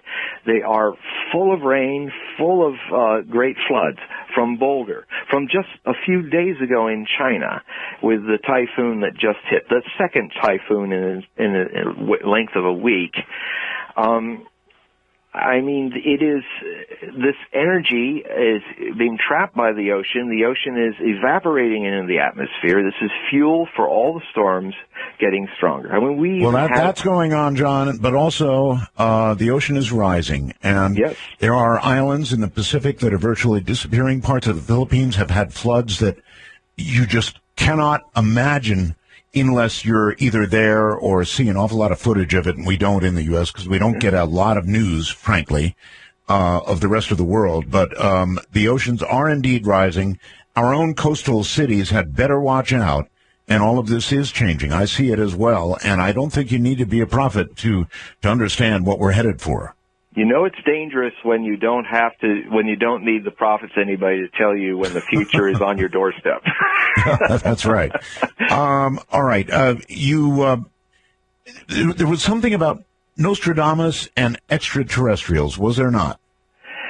Well, I'm eventually going to put together all the prophecies of traditions of the world, including Nostradamus, and look at the visions of collective prophecy concerning man's destiny and humanity's destiny in space. And of course that destiny links it to finding other intelligent life or being found by intelligent life. Maybe. Maybe. And the most powerful and farthest distant prophecy of Nostradamus describes a time when human race has to leave the earth because the sun expands and devours the earth, and says that the earth would continue to orbit, but it would orbit within the sun, and Mars would survive this and continue its revolutions around the sun. Now he got the math right. Here's this astrologer who's not an astronomer, and many astronomers will at least agree with him on this, that the mass of our sun, if it were to become a red giant in its old age, would expand to near or around the orbit of the Earth before it collapsed into a white dwarf. And, of course, he sees it happening sometime around the year 3797 AD, which is his last date in the future for his history of the future. They would say it's another 4 to 8 billion years from now, the astronomers. But he then says it really doesn't matter. The races of Earth have long departed. Many of them will live for a period of time in Aquarius, and many others will live in Cancer for time immemorial, forever, basically. And so he describes these areas as locations, just like he described all his other locations. It's the first time he uses astrological terms as a location, which means he's talking about the constellation in the sky, Aquarius and Cancer. It's intriguing to me whenever I hear more news about planets, of Earth-like planets, possibly being discovered in the constellation of Cancer, because one of those, or many of those, as well as in Aquarius, may be second Earths. Okay. David writes, I don't accept his, meaning your, premise that Nostradamus got anything right or wrong. His stuff is always simply too vague to verify that he got anything right or wrong. Well, a lot of people say that. How do you answer them? And that is a closed mind statement, because first off, notice how it's an exaggeration, and I get it all the time. It's an emotional statement. It's not a thinking statement. It's a statement that like some of my great crazy girlfriends used to say, "Oh, you never do this," or "You're always like that." It's sort of you never get it right. Well, I can refute that simply. One of the simple things Nostradamus said is that in his death he would become far more famous and long-lasting in his prophecies than when he was alive. So he got that right. Louis Pasteur got that right. A man will walk on the corner of the moon and place his foot on alien land. Got that right. Hister, as the captain of Greater Germany with the crooked cross, right. At a certain point when somebody makes a sweeping generality, it says more about their closed mind than it does about whether Nostradamus was right or not. Okay, I think that's fair. Hopi Prophecies. I've had the Hopi on my radio program in the past. They're remarkable. They, like many native populations, look at comets as predictors of very bad things coming, I guess is the way to put it. Do they, what has he said? We've got Comet Ison coming. Yes. What did he mention Comet Ison in Blue Kachina? Could it be Blue Kachina? Many prophetic traditions, including Nostradamus, put a lot of stock in the appearance of comets. So Why? yeah, it not just the Hopi, but in fact, some of the most breathtaking prophecies of Nostradamus are his description of what would go on during the comet of 1577, which he dated as 1577, and it came at 1577, and the things he described in the French wars of religion that were going on was amazing. Right.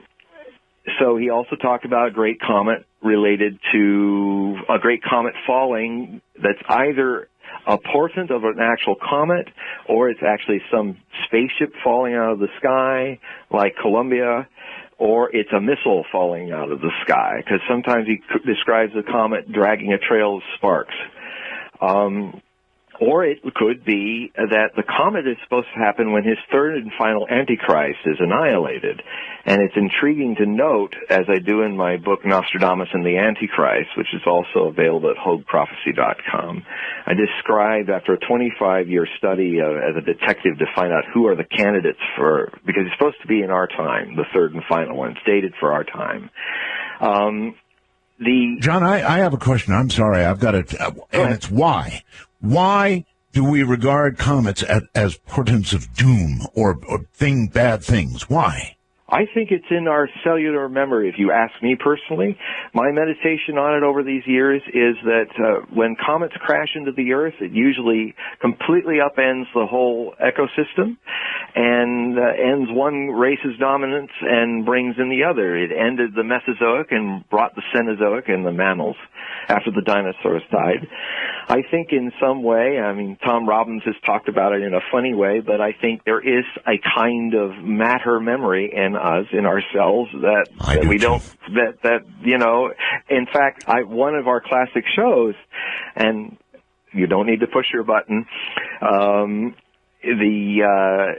I sometimes, I once joked with you during the whole 2000 and May 5th, 2000 time we did a show, and I think we were talking about axis shifts, and I think the famous last words of the dinosaurs that they looked up and saw the comet hitting was, "Oh, shift." Yeah, I'm sure. And I too have said that I think that it may be in our genetic memory that something horrible happened, and it's embedded in us. We see a comet and we kind of have a shiver of fear that is there for a reason. Well, and the strange thing is, call it coincidence or wicked coincidence or not, there is a whole lot of times when comets, like the Great Comet of 1812, even Tolstoy describes it in War and Peace, and Pierre, his main character, thinks it's an omen of good change. And it ended up being the year that Napoleon invaded Russia and burned down Moscow, fought the bloodiest battle of the 19th century at Borodino, and an apocalyptic but also great change and ultimately good happened from it for some people, the ones who won it. So I think also there's a deeper layer in us that we're afraid of change. We're afraid of our comfort zones, even if they're prisons, being in upheaval. And we are definitely, not just because of comets, but because of certain aspects in astrology, you ever notice how everything that starts as a mass movement seems to be leaderless, and it crashes up against the status quo that eventually kind of crushes it in the last few years? It goes clockwork with Uranus's square with Pluto, which in layman's terms means Uranus, revolution, but when it's negatively affected, squared, it's like a mob. It's a revolution with all the right ideas and aspirations, but it has no leadership, so it just crumbles against Pluto, status quo, and Capricorn. You know, police cops in leather, with APCs going up and down streets of Boston looking for one guy, closing down the whole town. This cycle has been here before, 250 years ago, when Pluto was transiting, the last time it was transiting Capricorn, which gave birth to the United States and the U.S. Constitution. Well, not the U.S. Constitution, but the Declaration of Independence. And middle classes. The concept was born during the last transit. It comes 250 years or so again, and you see the spread of middle class is now going global. The middle class that was born at the time of the last transit is now in a midlife crisis in Europe and America, not knowing where to turn next and where it's going next. And you have a new aristocracy. Rather than of blood, it's of the bottom line. It's those who have the gold are the aristocrats, and they rule. That's the golden rule. All right, we've got to take a break here, so hold on. When we get back, I want to ask you about something. A guest on my program in the past, named Ed Dames, remote viewer, has had one central theme he's repeated over and over and over and over again about the kill shot. And I want to ask you if you or Nostradamus... I don't know. I know a few things about Ed. I know his history. I know he really was in the CIA's remote viewing program. And I know that's the central tenet of what he says, that this is coming from our sun. And scientifically, it is absolutely possible that the sun, which is very quiet at the moment, in fact, suspiciously quiet, will suddenly let go with something that could cause mankind to be suddenly extinct. Now, I wonder if there's anything either from Nostradamus or from yourself that would line up with any of that. Well, on the record, I'm quite a critic of Ed's accuracy over the years, but be that as it may, beyond Ed, looking at the subject, in looking into prophecy, one has to look at the continuing theme of fire in the sky, which could have two possible interpretations. You see it in the Bible all the way up to Nostradamus, the talk about it. Now, a lot of that put together, all the traditions put together and the things they go on to talk about, seem to describe something more like a global climate change warming event to me. But as a scholar of prophecy, I can't rule out that a fire in the sky could be the sun having exactly, and you're correct, and so is Ed on that matter, but that's a matter held by science, not by predicting it, that the sun could suddenly explode into what he calls a kill shot. It may happen, or it may not happen. It could be a gamma ray burst from some star neighboring us. That also and like so much of what Nostradamus said, history will judge. And because it didn't happen last year or the year before or whatever, doesn't mean it's not going to happen. And, he's seen this vividly again and again and again and again. History will judge, not us. Well, certainly that is true for all of us involved in interpreting, and in fact, all prophets are interpreters of their own visions. And a lot of times, prophets, even the best among us, misread their signs. And because I think what's more down-to-earth and valuable about the study of prophecy is that it really exposes us to what we project, what we hope, what we never get right in some people's minds, and then in other people's minds we never get wrong. Both are too extreme. But it says something about the extreme belief systems of the mind. There are prophetic traditions that actually work very hard to be self-fulfilling. It says a lot. Prophecy actually, its subplot is a study of the human mind and what it projects. Okay. All right. Any other, from your point of view now, or from you, John, I would like any other predictions. We're going to open the lines here pretty soon for you, but I would like your predictions for, if you have them, the near term. Well, in August, released a book called Predictions for 2013-2014, which is the first time I strayed from the annual almanac to actually comprise a period in astrology which I call the breath before the plunge of quickening history. And it's a period that started May 1st, and it ends in the final weeks of December 2014. And basically, it's a period that takes us right up to the mid-decade where we have this opportunity that's granted especially to the United States and Europe because of their aspects with the transit of Saturn through Scorpio, which in layman's terms mean this is all of the Saturn in Scorpio rules inheritances, corporations, money, taxation, death and transcendence. It is the issue, the debate that should be happening now about our world economy and about what will happen when we shut down the debt ceiling and things like that, or whether we even need to jump into an entirely different economic system than we know of even now, are the very things that can either be delayed or postponed by leadership and people, or this is the time right now to really start working things out. The problem is that unfortunate square that keeps coming back about 6 times in the last 2-3 years, and we'll do it one more year, that Uranus Pluto square, which basically makes forward revolutionary progress leaderless and chaotic, and the forces that don't want to change in power and circles will be even more suppressive. Can you give me actual predictions, John? Well, for one thing, I don't think we're going to do a lot of reforming. And I think that we are probably heading for the bubble bursting in China in the year of the horse, which is next year. The bubble bursting in China. Describe what you mean by that. The real housing bubble will burst in China. Okay. But this will also happen around 2014, 2015. China will have its own reserve currency that will compete against the U.S. dollar.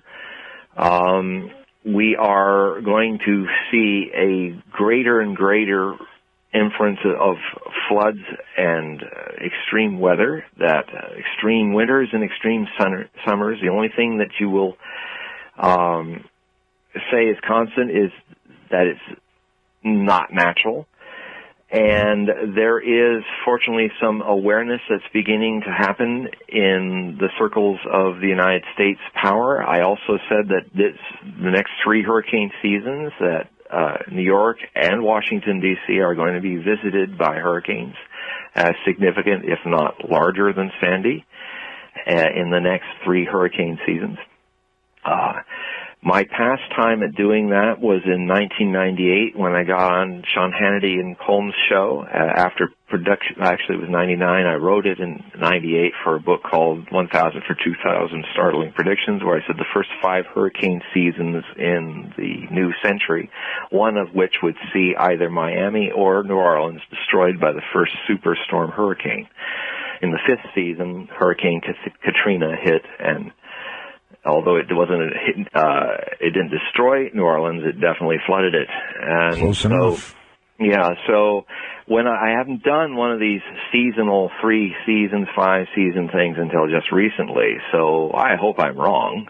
But if there's some good to come out of this, the other thing I predict is that if this tragedy should hit Washington or New York again and redouble the damage, it is at least hitting those nerve centers where I call it a greenhouse Pearl Harbor event in the book, that the Pearl Harbor awakened the sleeping giant of America in the last cycle of crises, which was back in the late 30s and 40s. We are psychically in that new crisis, global crisis period again, and the enemy is stupid, and it's the consequence of a climate change more than anything else. It's running out of control from our abuse of the earth. And now the earth is waging war on us. And we've met the enemy, and the enemy is us, and it's in us. It's not us, but it's our habits, and I define that as stupid.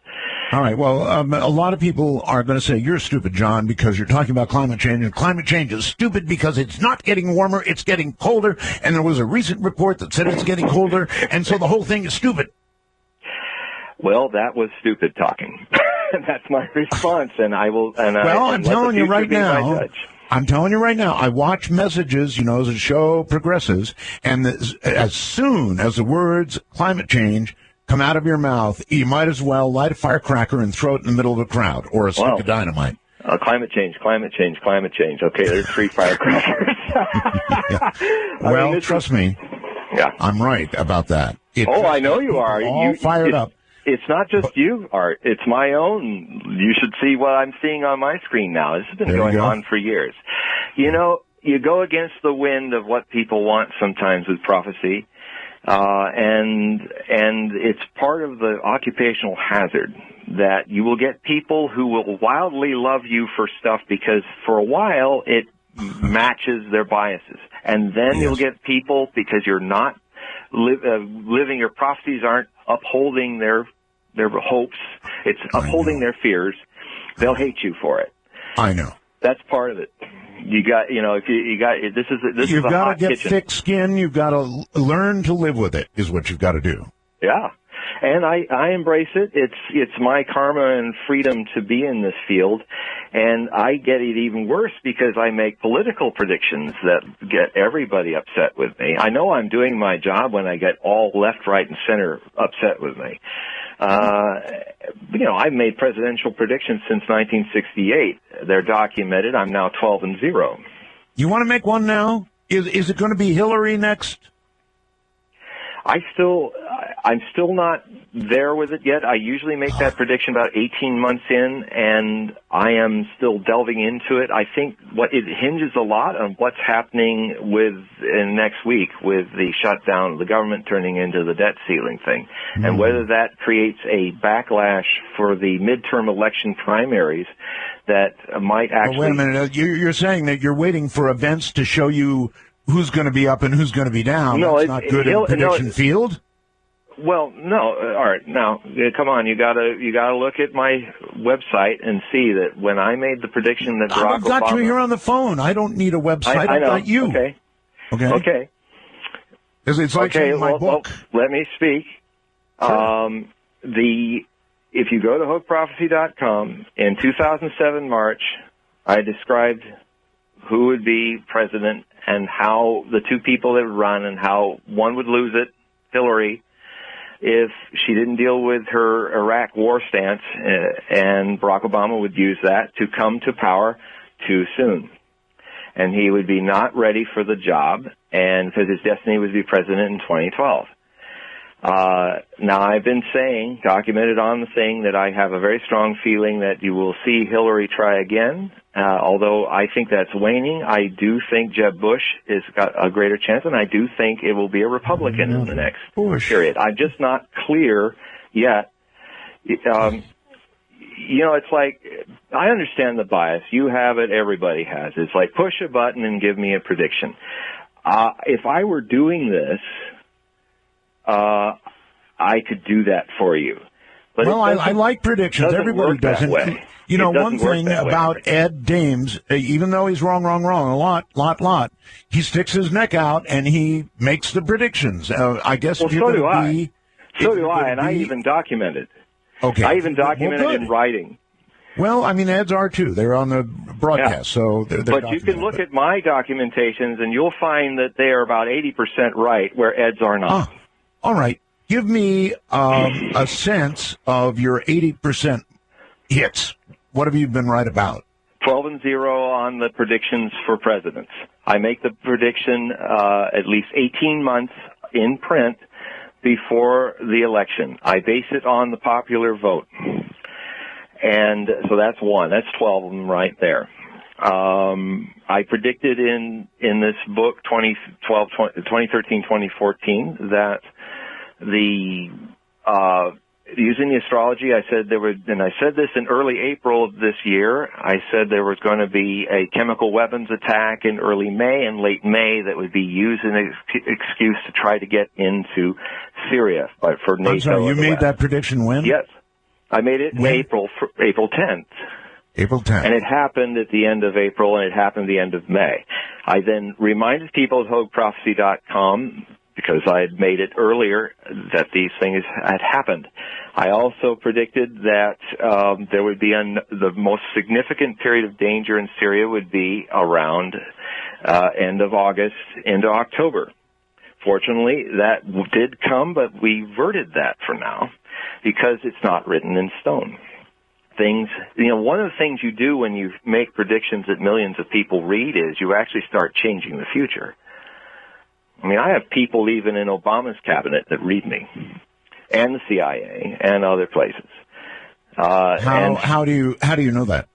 Do you think I'd tell you on a public line? Why not? Well, I mean, why not? Sure. I think it's obviously why not. Just whisper it in my ear here.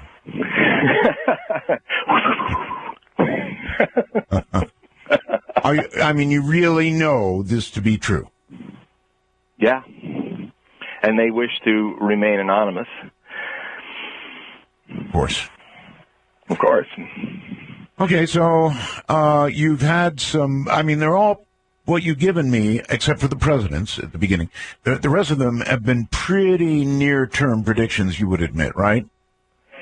Well, yes, but also on your show I've been talking about a lot of the climate change stuff we were talking about as far back as 1994 when it didn't seem so close at hand. Right. And you can go back in your archives of all the shows and see all the times that I have stated a lot of things right out there that did happen. You also see the things I didn't get right. You want to name a few of those? Well, I think me and the previous Pope, John Paul II, hold the record of trying to predict his own end and get it wrong more than anybody. I mean, even John Paul II believed he was going to die in the year 2000. This last Pope stuff? Yeah, and so Pope? I was completely wrong about that. Uh-huh. And, so that's one that I can think of at the moment. All right. I'll tell you what. I want to open the lines and allow some people to ask questions. How would that be? That sounds fine. All right. So back in Washington, open the lines. And hold on, because we're going to take a break here. You're listening to Dark Matter, Raging in the Nighttime. I'm Art Bell. Happy to be here. And I predict... When I think back on all the crap I learned in high school. He said, "Oh, don't worry, he won't bite." And I yelled back, "But I do." No, it's fine. You can bite back. Double bite, Scorpio, so man. Feel free to bite back. Just as I mentioned, and this goes for the audience too. Keep it clean, but intellectually, take a big bite. Here we go. Dark Matter, you're on the air with John Hogue. Hi there. First of all, Hi. Art, you sound great. It's great to have you back. Thanks for coming back. Really appreciate it. It's great to be here. Thank you.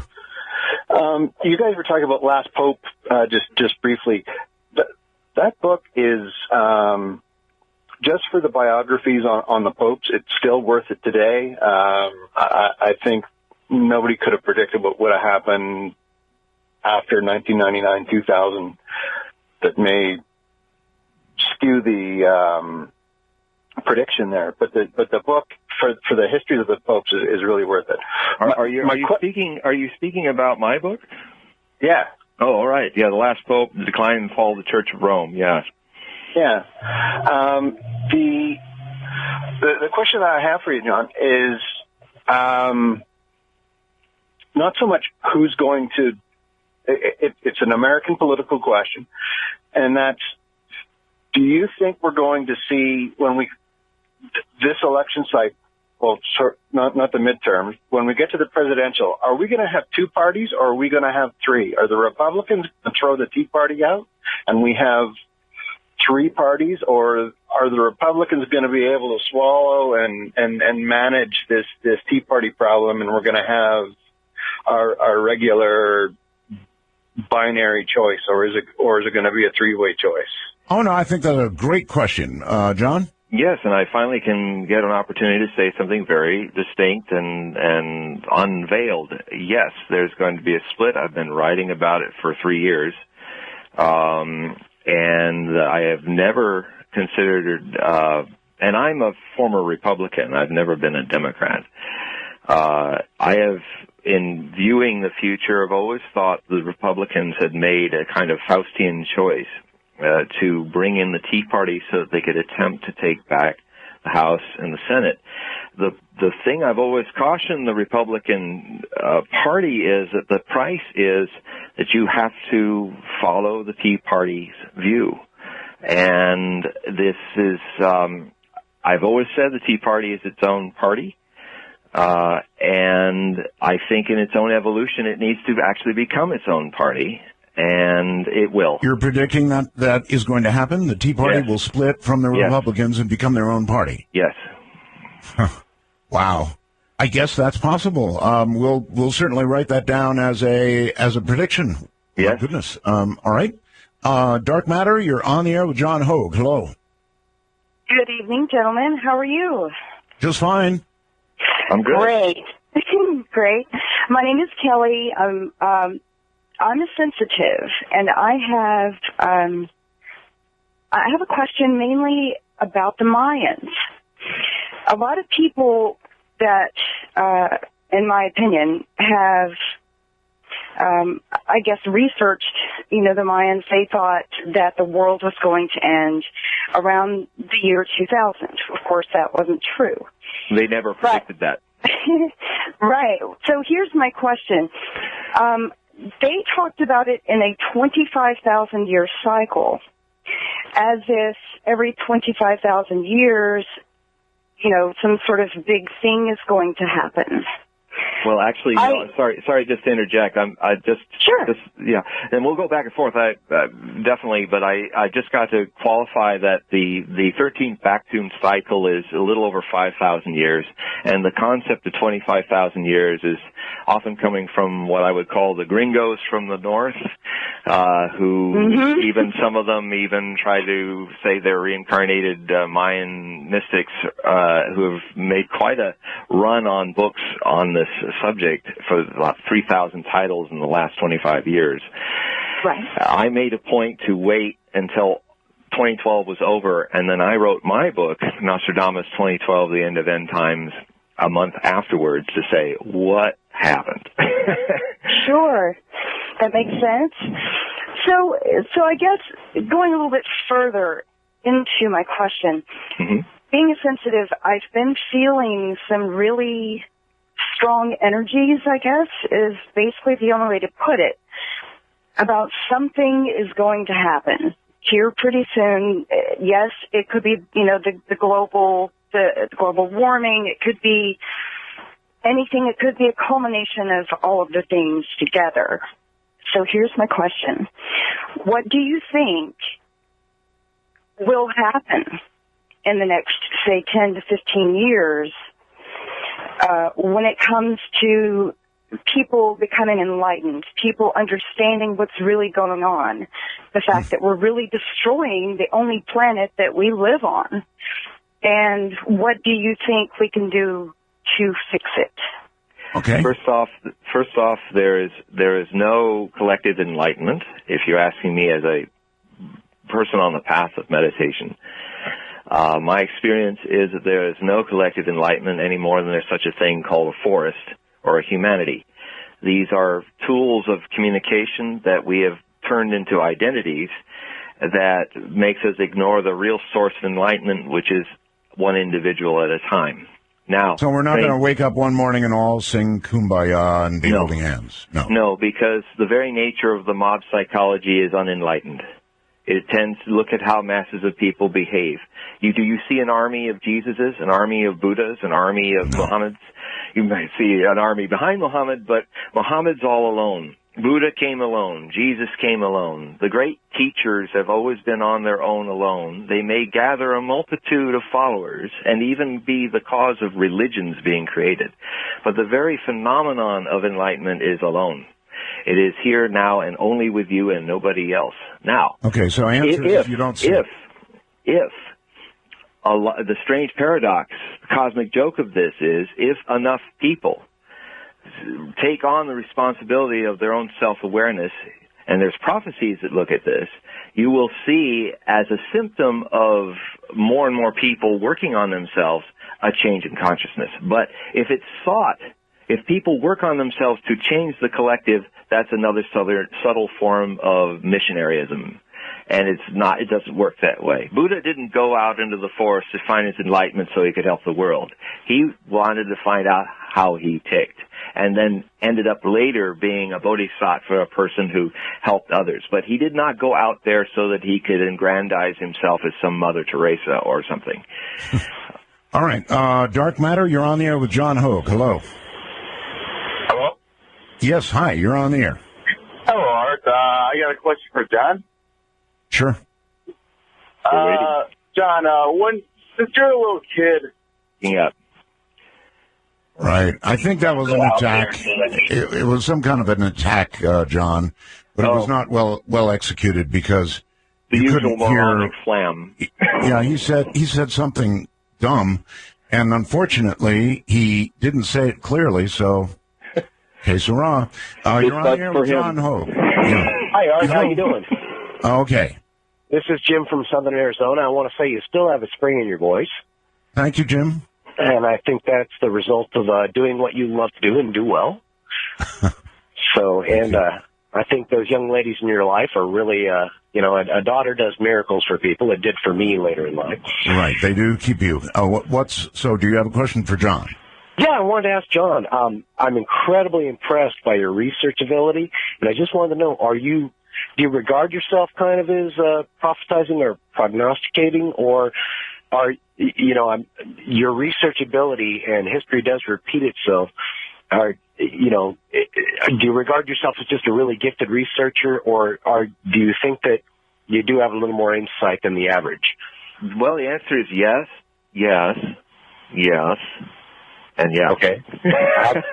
In other words, it would be my view, for whatever it's worth, that John started out as a Nostradamus scholar. And I think now, John, if I'm listening to this and hearing it all correctly, has begun to think of himself as a prophet.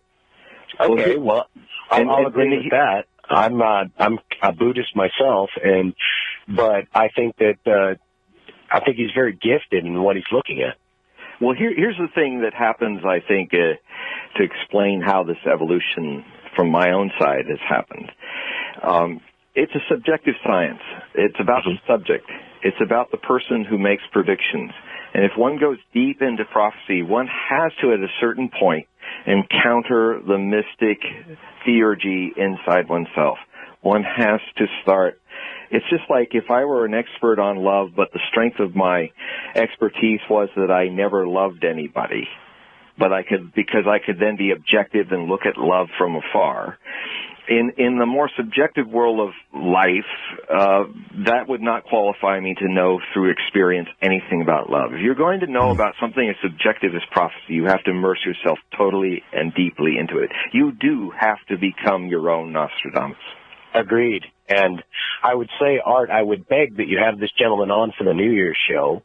And I don't necessarily count him amongst the 100, but I love the ant and the ding ding ding on the predictions, and yes, let's put him to the test. Okay, well, we'll do exactly that, and we'll also do, of course, predictions. We do that every year, John, for the coming year, predictions for the coming year, and a remarkable number of them actually turn out pretty well, frankly. Well, by the time we do the show, I should have my about 36,000 words of predictions for you. I'll probably have it done around the 15th of December or no later than on the winter solstice. I see. All right. Well, I'm still waiting for these people other than that one clown that came along and didn't say anything meaningful at all. Yeah, where are all you hit and runners? Listen to me. If you've got, the hit and runners, I don't really want hit and run. I want somebody to come on here and say, look, something like they're selling. Well, all right.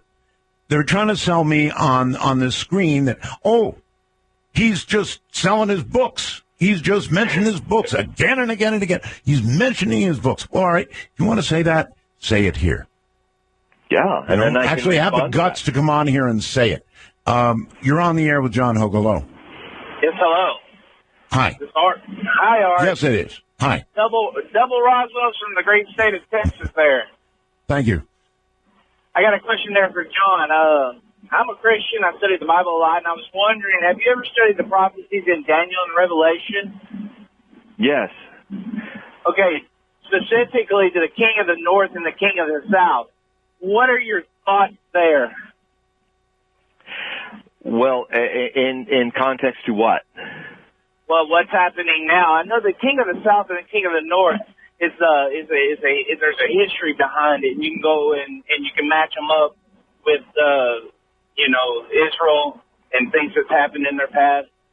But the last bit, right there at the end, the king of the north comes against the king of the south. The last little bit, you can't match it up. And I was wondering if you had studied that any and had any thoughts on it. Well, the reason why I asked your context is that oftentimes when people come to ask me questions, whether it's about Buddhist prophecy or biblical prophecy or others, they come with their own ideas inside themselves, and I sometimes need to know what your context is, because there's a whole lot of different interpretations of that. For instance, Daniel, which was then later kind of put on steroids by St. John the Divine in the book of Revelation, there's a very strong school of prophecy that says that a lot of what Daniel was talking about was indeed fulfilled by Alexander the Great and the Maccabean rebellion in Israel and other things. Similar, there's a movement in Christianity that also sees that the book of Revelations is a metaphorical prediction for events that happened up to the sacking of Jerusalem by the Romans, and has nothing to do with our future. One of the most important and powerful evidences of this is Revelation 13, which talks about the number of the beast, where John, who is either the apostle or one of the many Johns in early Christianity, there's still some dispute about that, basically wanted people very badly to get this code broken, where he said, if you take these, before the Arabs made numbers, letters in the alphabet had a numerical value. Right. So to get the term 666 or 616, which are the two numbers in the biblical surviving scriptures, the way you can do that in Greek numerics of letters and Hebrew is 666 is Neron Kaiser, because it was written in Greek, book of Revelation. Neron Kaiser is Nero Caesar. That is the name of Nero, and that is the man who's supposed to be on the coin. That is the Antichrist. He is the Emperor of Rome. The 616 version of the book of Revelation actually looks at the spelled out Neron Caligula. Now, Caligula was also damned by a lot of Christian mystics and Jewish mystics because he attempted to build a temple of Jupiter in the holiest of holies, in the shrine of the temple in Jerusalem. All right. We need to hold it there, and we need to keep these fairly short, John. We have a lot of people trying to get on. Somebody named Hollow Mountain says, come on, Art, you're not challenging him on anything. Nonsense. I've challenged him on all kinds of things. Hollow Mountain, I think your name should be Hollow Head. unless you're willing to come on here and intellectually defend what you're saying, then don't send me any more messages. I want to hear from you. The number is 855-REAL-UFO. Easy number. You're on the air with John Hogue. Hello? Hello. Hi there. I'm sorry? I said, ¿Cómo está Cana? ¿Cómo está? Está bien. Anyways, my questions, I had two. One was if he thinks maybe Ted Cruz has any chance of maybe becoming a presidential candidate for the 2016s. Candidate, yes. Third party. But a president. Maybe of that third party you talked about. Yeah. Right. I just thought with maybe, some of the stuff he's done lately and just, might put him over the top like Obama did in the previous. And then my other question was about Earth changes. Just, I'm not a big believer in global warming. I personally think it has more to do with the way the world works to begin with. But I've always been interested in the predictions of Earth changes and leading up to the end days. That'd be neat. Okay. So for the first thing, yes, Cruz will definitely be a candidate, but so will Rand Paul and Mario Rubio. And for the second question, it wasn't really a question. Basically predictions about Earth changes. You know, like Edgar Casey has a lot of safe zones. And your question about that? Would Nostradamus' predictions about safe zones, what are good areas to live in? Okay. It is a common question, and prophecy does describe a lot about that. I know that in the prophecies of the Mormons, it's one of the reasons why Utah was chosen as a safe place. It would have been very interesting if Mitt Romney had one, because we would be talking a lot about these fascinating prophecies that Joseph Smith created before he died, or was assassinated and martyred, that sound very similar to the breakdown of the government, and that basically the people in Utah take his prophecies very seriously in the Mormon Church, and they are preparing what they feel is a safe haven for their view of the world being sustained after the chaos. This is I know where there's a safe haven, John. Yes. It is beyond the city of the gaudy lights. It is the hump city. Rump. Parump. Par excellence is the rump, said Nostradamus in 1655. Yeah, are there actually, can you actually give me a location that Nostradamus would consider safe, or you consider safe? With behind the wandering mind is the only safe place. Yes, the Noah's Ark of consciousness. Where is that? It is in consciousness. It is the witnessing. There is no safe place in a world that's about to enter a planetary crisis, unless you live on Mars, which is a little hard to do. There are volunteers. Yes, well, you know, I'm here. If they could find a beach, I'd go there. But it's all a beach. Anyway, if you ask me, from looking at the different places, I would say that there's no safe place but intelligence, because that will make the need of us to hide from stupid disappear. All right. You're on the air with John Hogue. Hello. Hello. Hi. Hi, Art. Roswell. Thank you.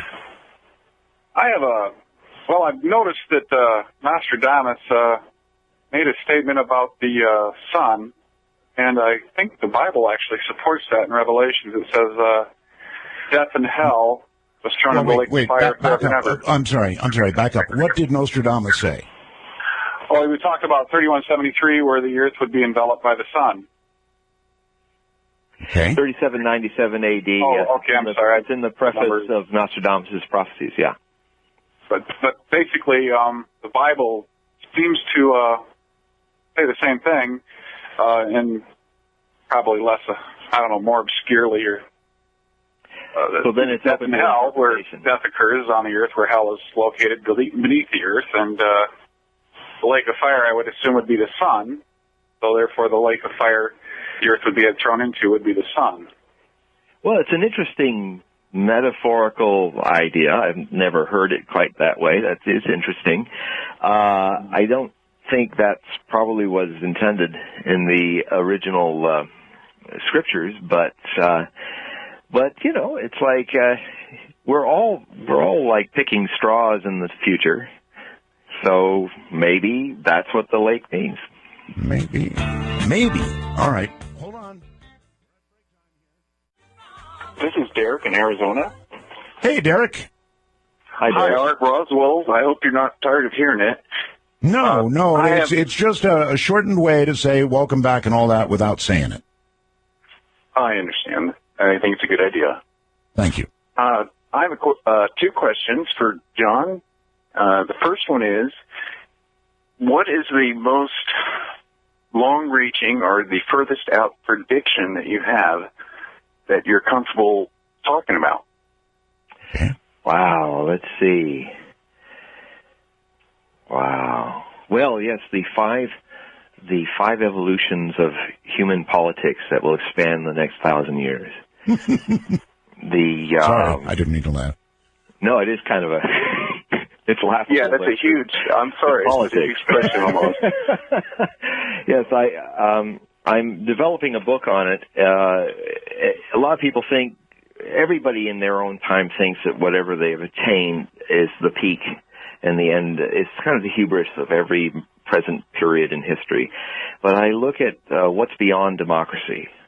And there are, in prophecy, 5 major evolutions of politics in the human race that can take 700 to 1,000 years into the future. Wow. And the first, of course, I would like to know, what is beyond politics? Lay it on us. Beyond democracy. Democracy, I'm sorry. Yes. Well, I'm ready. I'm ready for something better. I think a lot of people what is it? Yes, what is it? What is it? What is it? Okay, the first thing is, we don't live in a democracy. We will confront the fact that we live in a mobocracy, where the mob rules, and that usually leads inherently into a period of fascism, which I've been talking about. If it's not democracy, I'm sorry, John, if it's not democracy, okay, how can we get beyond it? Huh?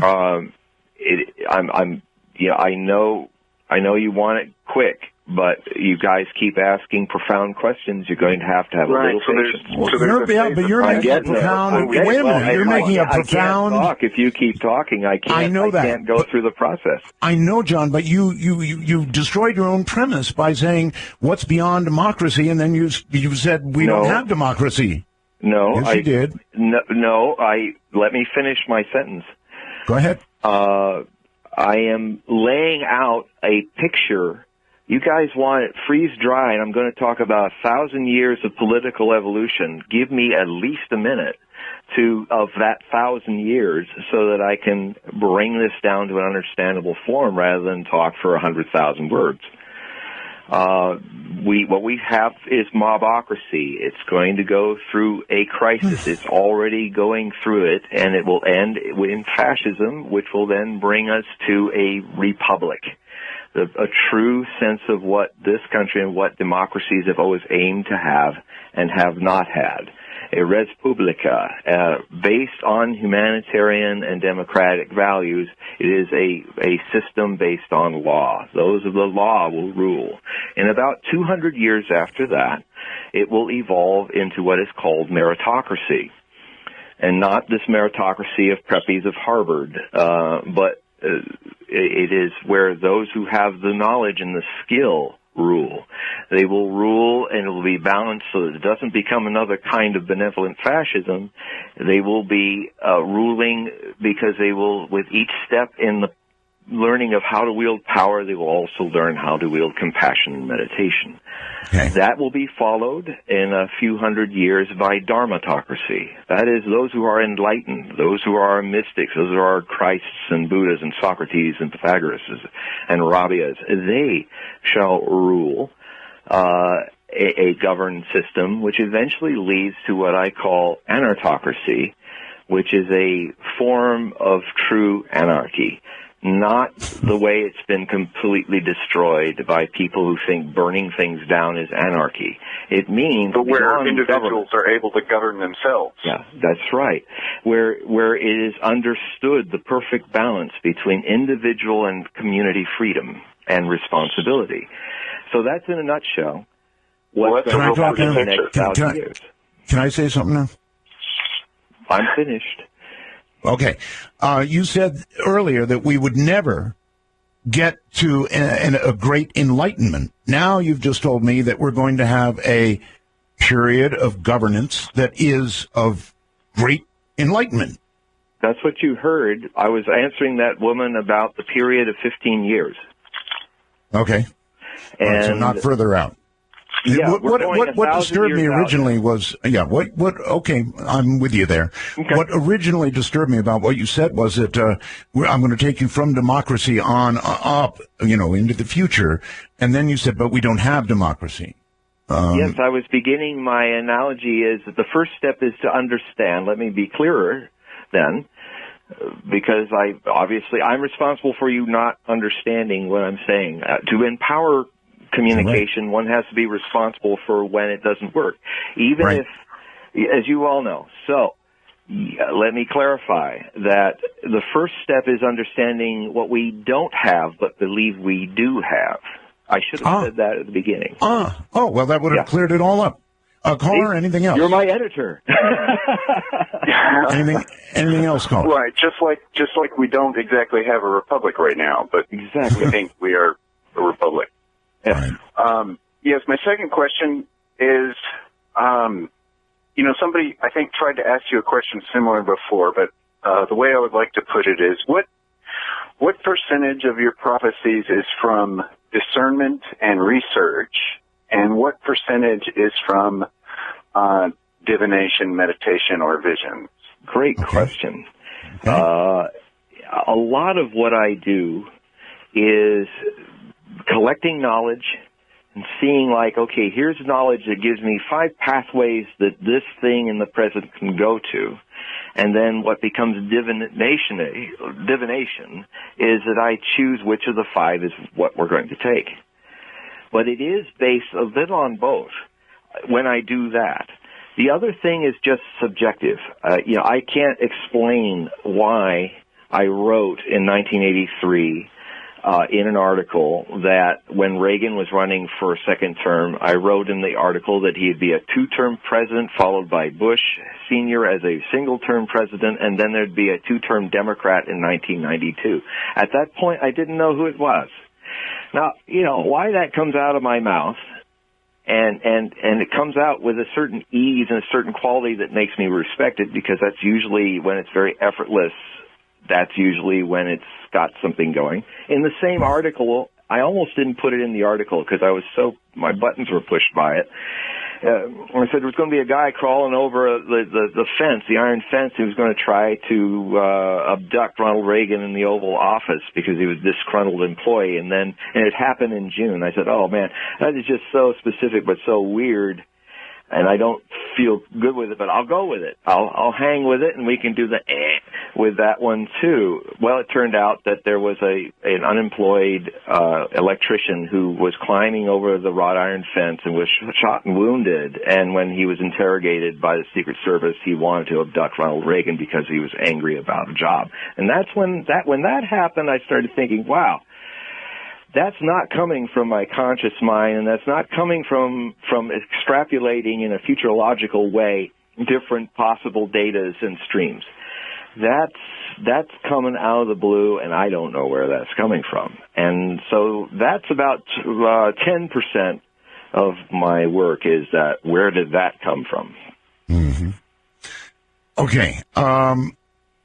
Give me line 3, please, because our ability to control the lines right now is kapooey. So give me line 3, and I'll say you're on the air with John Hogue.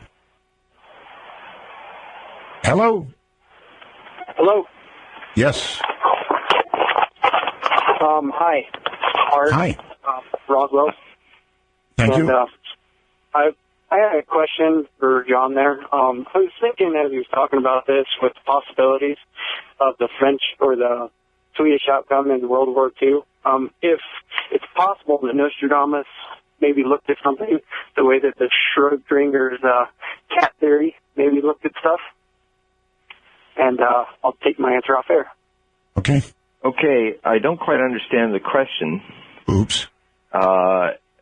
It was kind of... That's too bad, because he just went away, so... Yeah, I know. I was going to try to catch him before he did it. I think if I understand the question...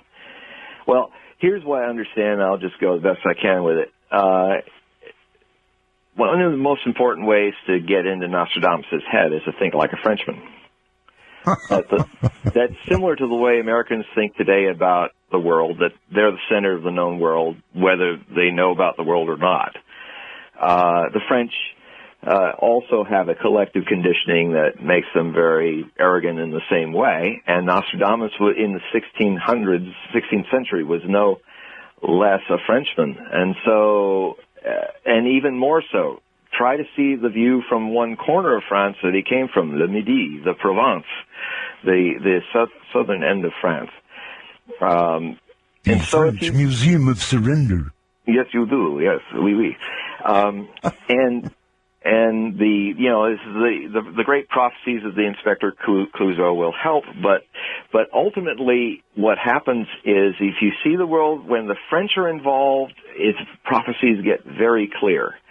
The fact that there are French bases, I said that the French would get involved in an attempt to attack Syria with the Americans. I wrote that in April. They were the only people on board for the strike. Everybody else dropped out with Obama's attempt to do a punitive strike. I would like to add for a change. Yes. But I wondered why there's such clarity about the Persian Gulf and this battle between ships that be melted and sunk. Well, how is Nostradamus so clearly talking about the Strait of Hormuz as Karmania, which is what the Persian side, the Iranian coast side of the Strait of, where 20% of the oil of the world passes, that's where their bases are, where their terror boats would come out. And he's describing the Ishmaelites coming out of there in some suicidal naval attack out of Karmania, which is the northern coast of the Strait of Hormuz in Iran. Why so clear? There must be a French connection here, and there is. The French are building a base in the UAE. All right, we've got to move quickly, John, because we don't have a lot of time, but we got a lot of callers. I'm going as fast as I can. Okay, call line 4, please, back there. Okay, you're on the air with John Hogue. As well as Art, how you doing? Very well, thank you. This is Earl truck driving in South Dakota. I had a question for John, what he thought was going to come out of this current debt crisis within Obamacare, and I wanted to know what he thought, what kind of legacy that President Obama was going to have after he's out of office. Oh, that's a good question. All right, I think I've got control of the lines here again. Go ahead. I've been writing a lot about Obamacare, and I said it would, at a time when everybody thought it was dead in the water at the end of 2009, my own oracle work said it by the end of March it would be passed into law. This huge misshapen monster that would take 20 to 25 years to fix. But I still feel very clear, no matter how many attempts have been, for better or worse, we're stuck with it. And no one's going to overthrow it. So it's time for people to fix it. All right. He also asked about President Obama's legacy. I think in the end, strangely enough, though it doesn't feel like now, he will be remembered more positively for Obamacare than negatively. I think it'll be one of the things he can take out of this presidency and historically crow about. But it'll take 20 years. You're going to be right up there with Social Security? No, because Social Security worked, and it worked pretty well, and it was built on a pretty good premise. This thing's a mess. And I also said that it will never get voted down because the pharmaceutical industries and the insurance industries are very much behind its sustaining. So it goes beyond the president. You're on the air with John Hogue. Hello. Hello? Turn your radio off, please, and proceed. Yes, turn your radio off. Hello, my name is Dan. I'm from St. Paul, Minnesota. Okay. Hi, Dan. Yeah, I have a question to ask. I'm going to take us back to the back in time, back when the first movie came out, The Man Who Saw Tomorrow. Yes, with Orson Welles. Okay, what I wanted to ask was back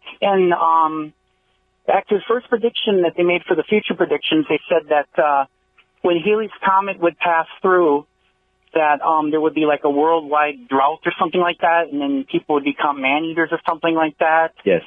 Now, some of that movie got some things wrong, but then again, some of that movie got some things right. Yes.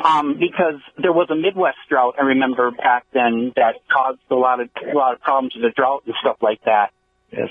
But and it was the same with the earthquake they did in the movie, too. With the prediction was a year later, then there was a small, sort of a kind of a larger earthquake in California, but it wasn't enough to be what they said in the movie. But and 1999 was the beginning of the War of the Antichrist right at the end. I remember writing about it, and I was against that idea, and then I had to say a mea culpa in 1997 saying, yes, I think that movie, which I consider the greatest documentary ever done on Nostradamus, the most balanced. I think it's a great movie. Yeah. And Orson Welles, I'm a big fan ever since I was a kid when I saw him in Macbeth. So I love the guy. Right.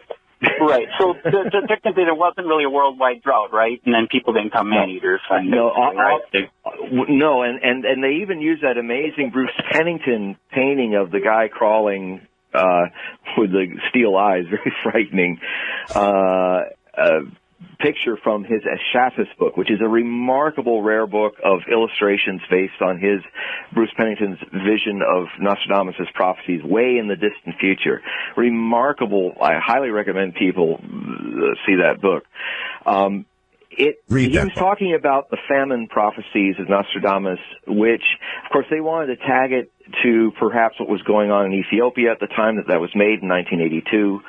I think there was some bias in that, but it is a real problem, and it is something the prophecy basically says, you'll see it come in certain regions here and there, and then the famine becomes worldwide. It should be so great that the bark will be stripped off the tree and the baby taken from the breast.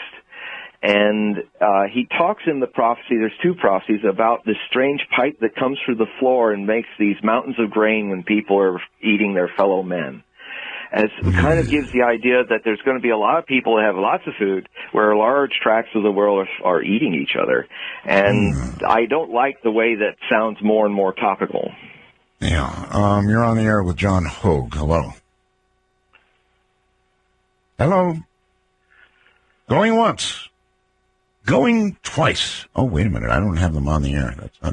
I'm not in control anymore. Give me 6. Give me line 6. All right, line 6, you're on the air. Hello. Thanks. A quick question. Okay, I want to start again. No. George? Yeah. We're not allowed. I'm not going to let people put their last name on the air. I didn't. I just said the Yeah, you did. You did. So, George, I took that out. Yeah, you put your name on it. I'm sorry. I thought I said Martinez. That's where Wait. Stop that. That's not my name. Do you have a question for John? Yeah.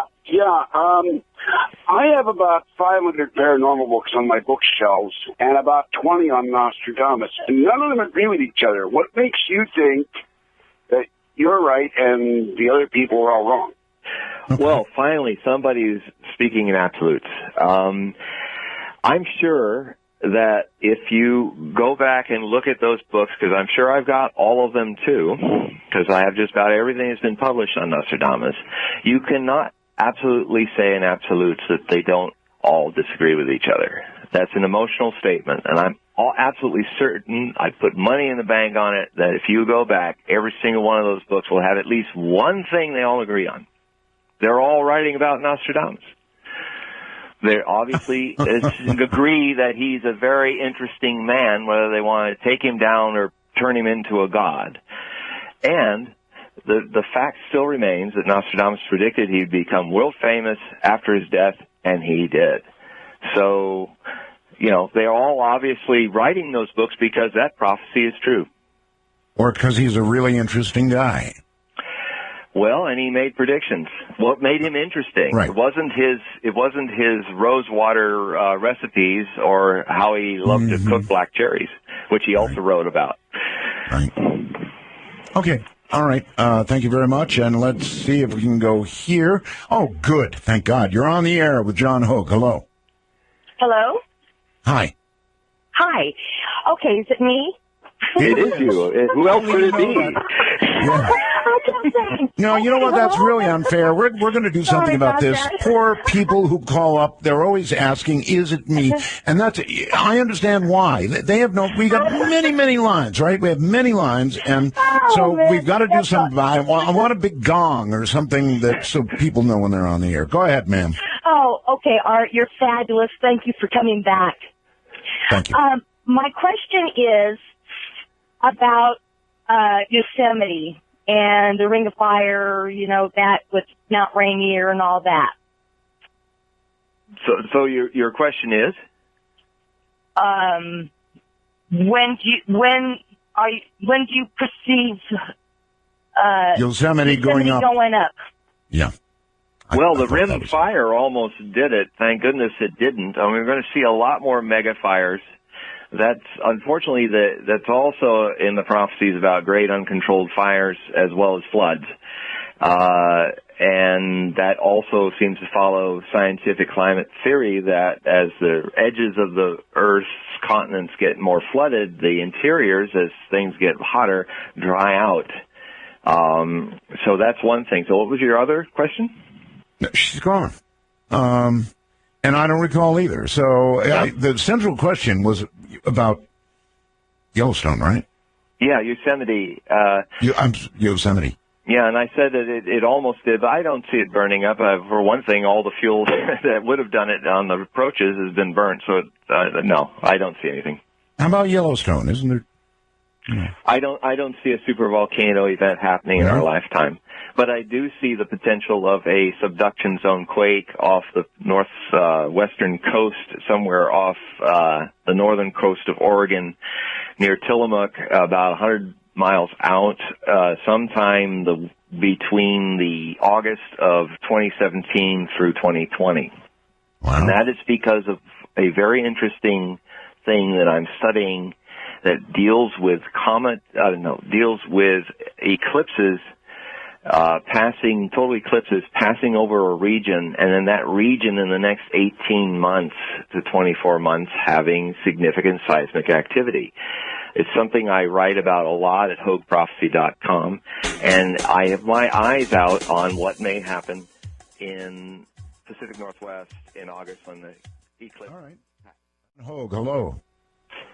Hello? Hi. Hi. Yeah, can you hear me? I swear to God, we're going to put a gong in so people know they're on the air. This is ridiculous. I know, I can't tell. Yeah, we always have to have this conversation. Is it me? I understand why people ask that. How can they know? I want a gong. Go ahead. Hey, Art, should I do dong or something? Yes, something. Anyway, do you have a question? Yes, it's Joe from the Great White North there, and I'm a truck driver listening to you since 91, a first-time caller, and I enjoy your show. I have a prediction, and I have two quick questions. My prediction is I think the Catholic Church or the Vatican is going to fall based on a lot of corruption, I believe, that's been going on there for a long time, and I like his opinion on that. And secondly, I'd like to know if when we're going to have proof that there is alien life or something to that effect. I want to know too. Well, all right. Let's attack them. Will the Catholic Church fall? No, not in any distance. Not soon. No. I think I am now updating The Last Pope, and it'll be released next year. The book that the other caller was talking about that was released in 1998. And I'm going to change its title, and I think there's an amazing... Why don't you call it The Last Pope? Well, interesting thing about The Last Pope, the almost last, the last, yes. It's like those the son of this, the grandson of that, yes. Yeah. In the movies. It's the problem with the prophecies of St. Malachi, which are attributed to the Irish saint from medieval times, is that they are actually under a prophet from using his name from the 1590s, and they're numbered, but the final one is in a coda that's not just a motto of medieval Latin phrases. It's a whole paragraph, and there's a feeling amongst prophet watchers that when the 111th, which was Gloria Olivae, which was Glory of the Olive, which was Benedict, which is actually a Benedictine symbol, when he left the church, it left only one left, and that was the last one that was really counted. Now we have Petrus Romanus, Peter of Rome.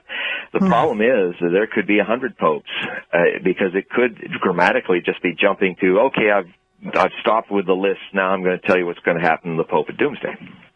That's one possibility. All right, John, we have such little time. I need a yes or no answer. Alien life. Yes.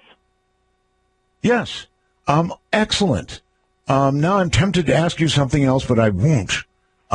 Instead, I'll say, hello, look at this now. I don't have control. Give me line one. I hate this program.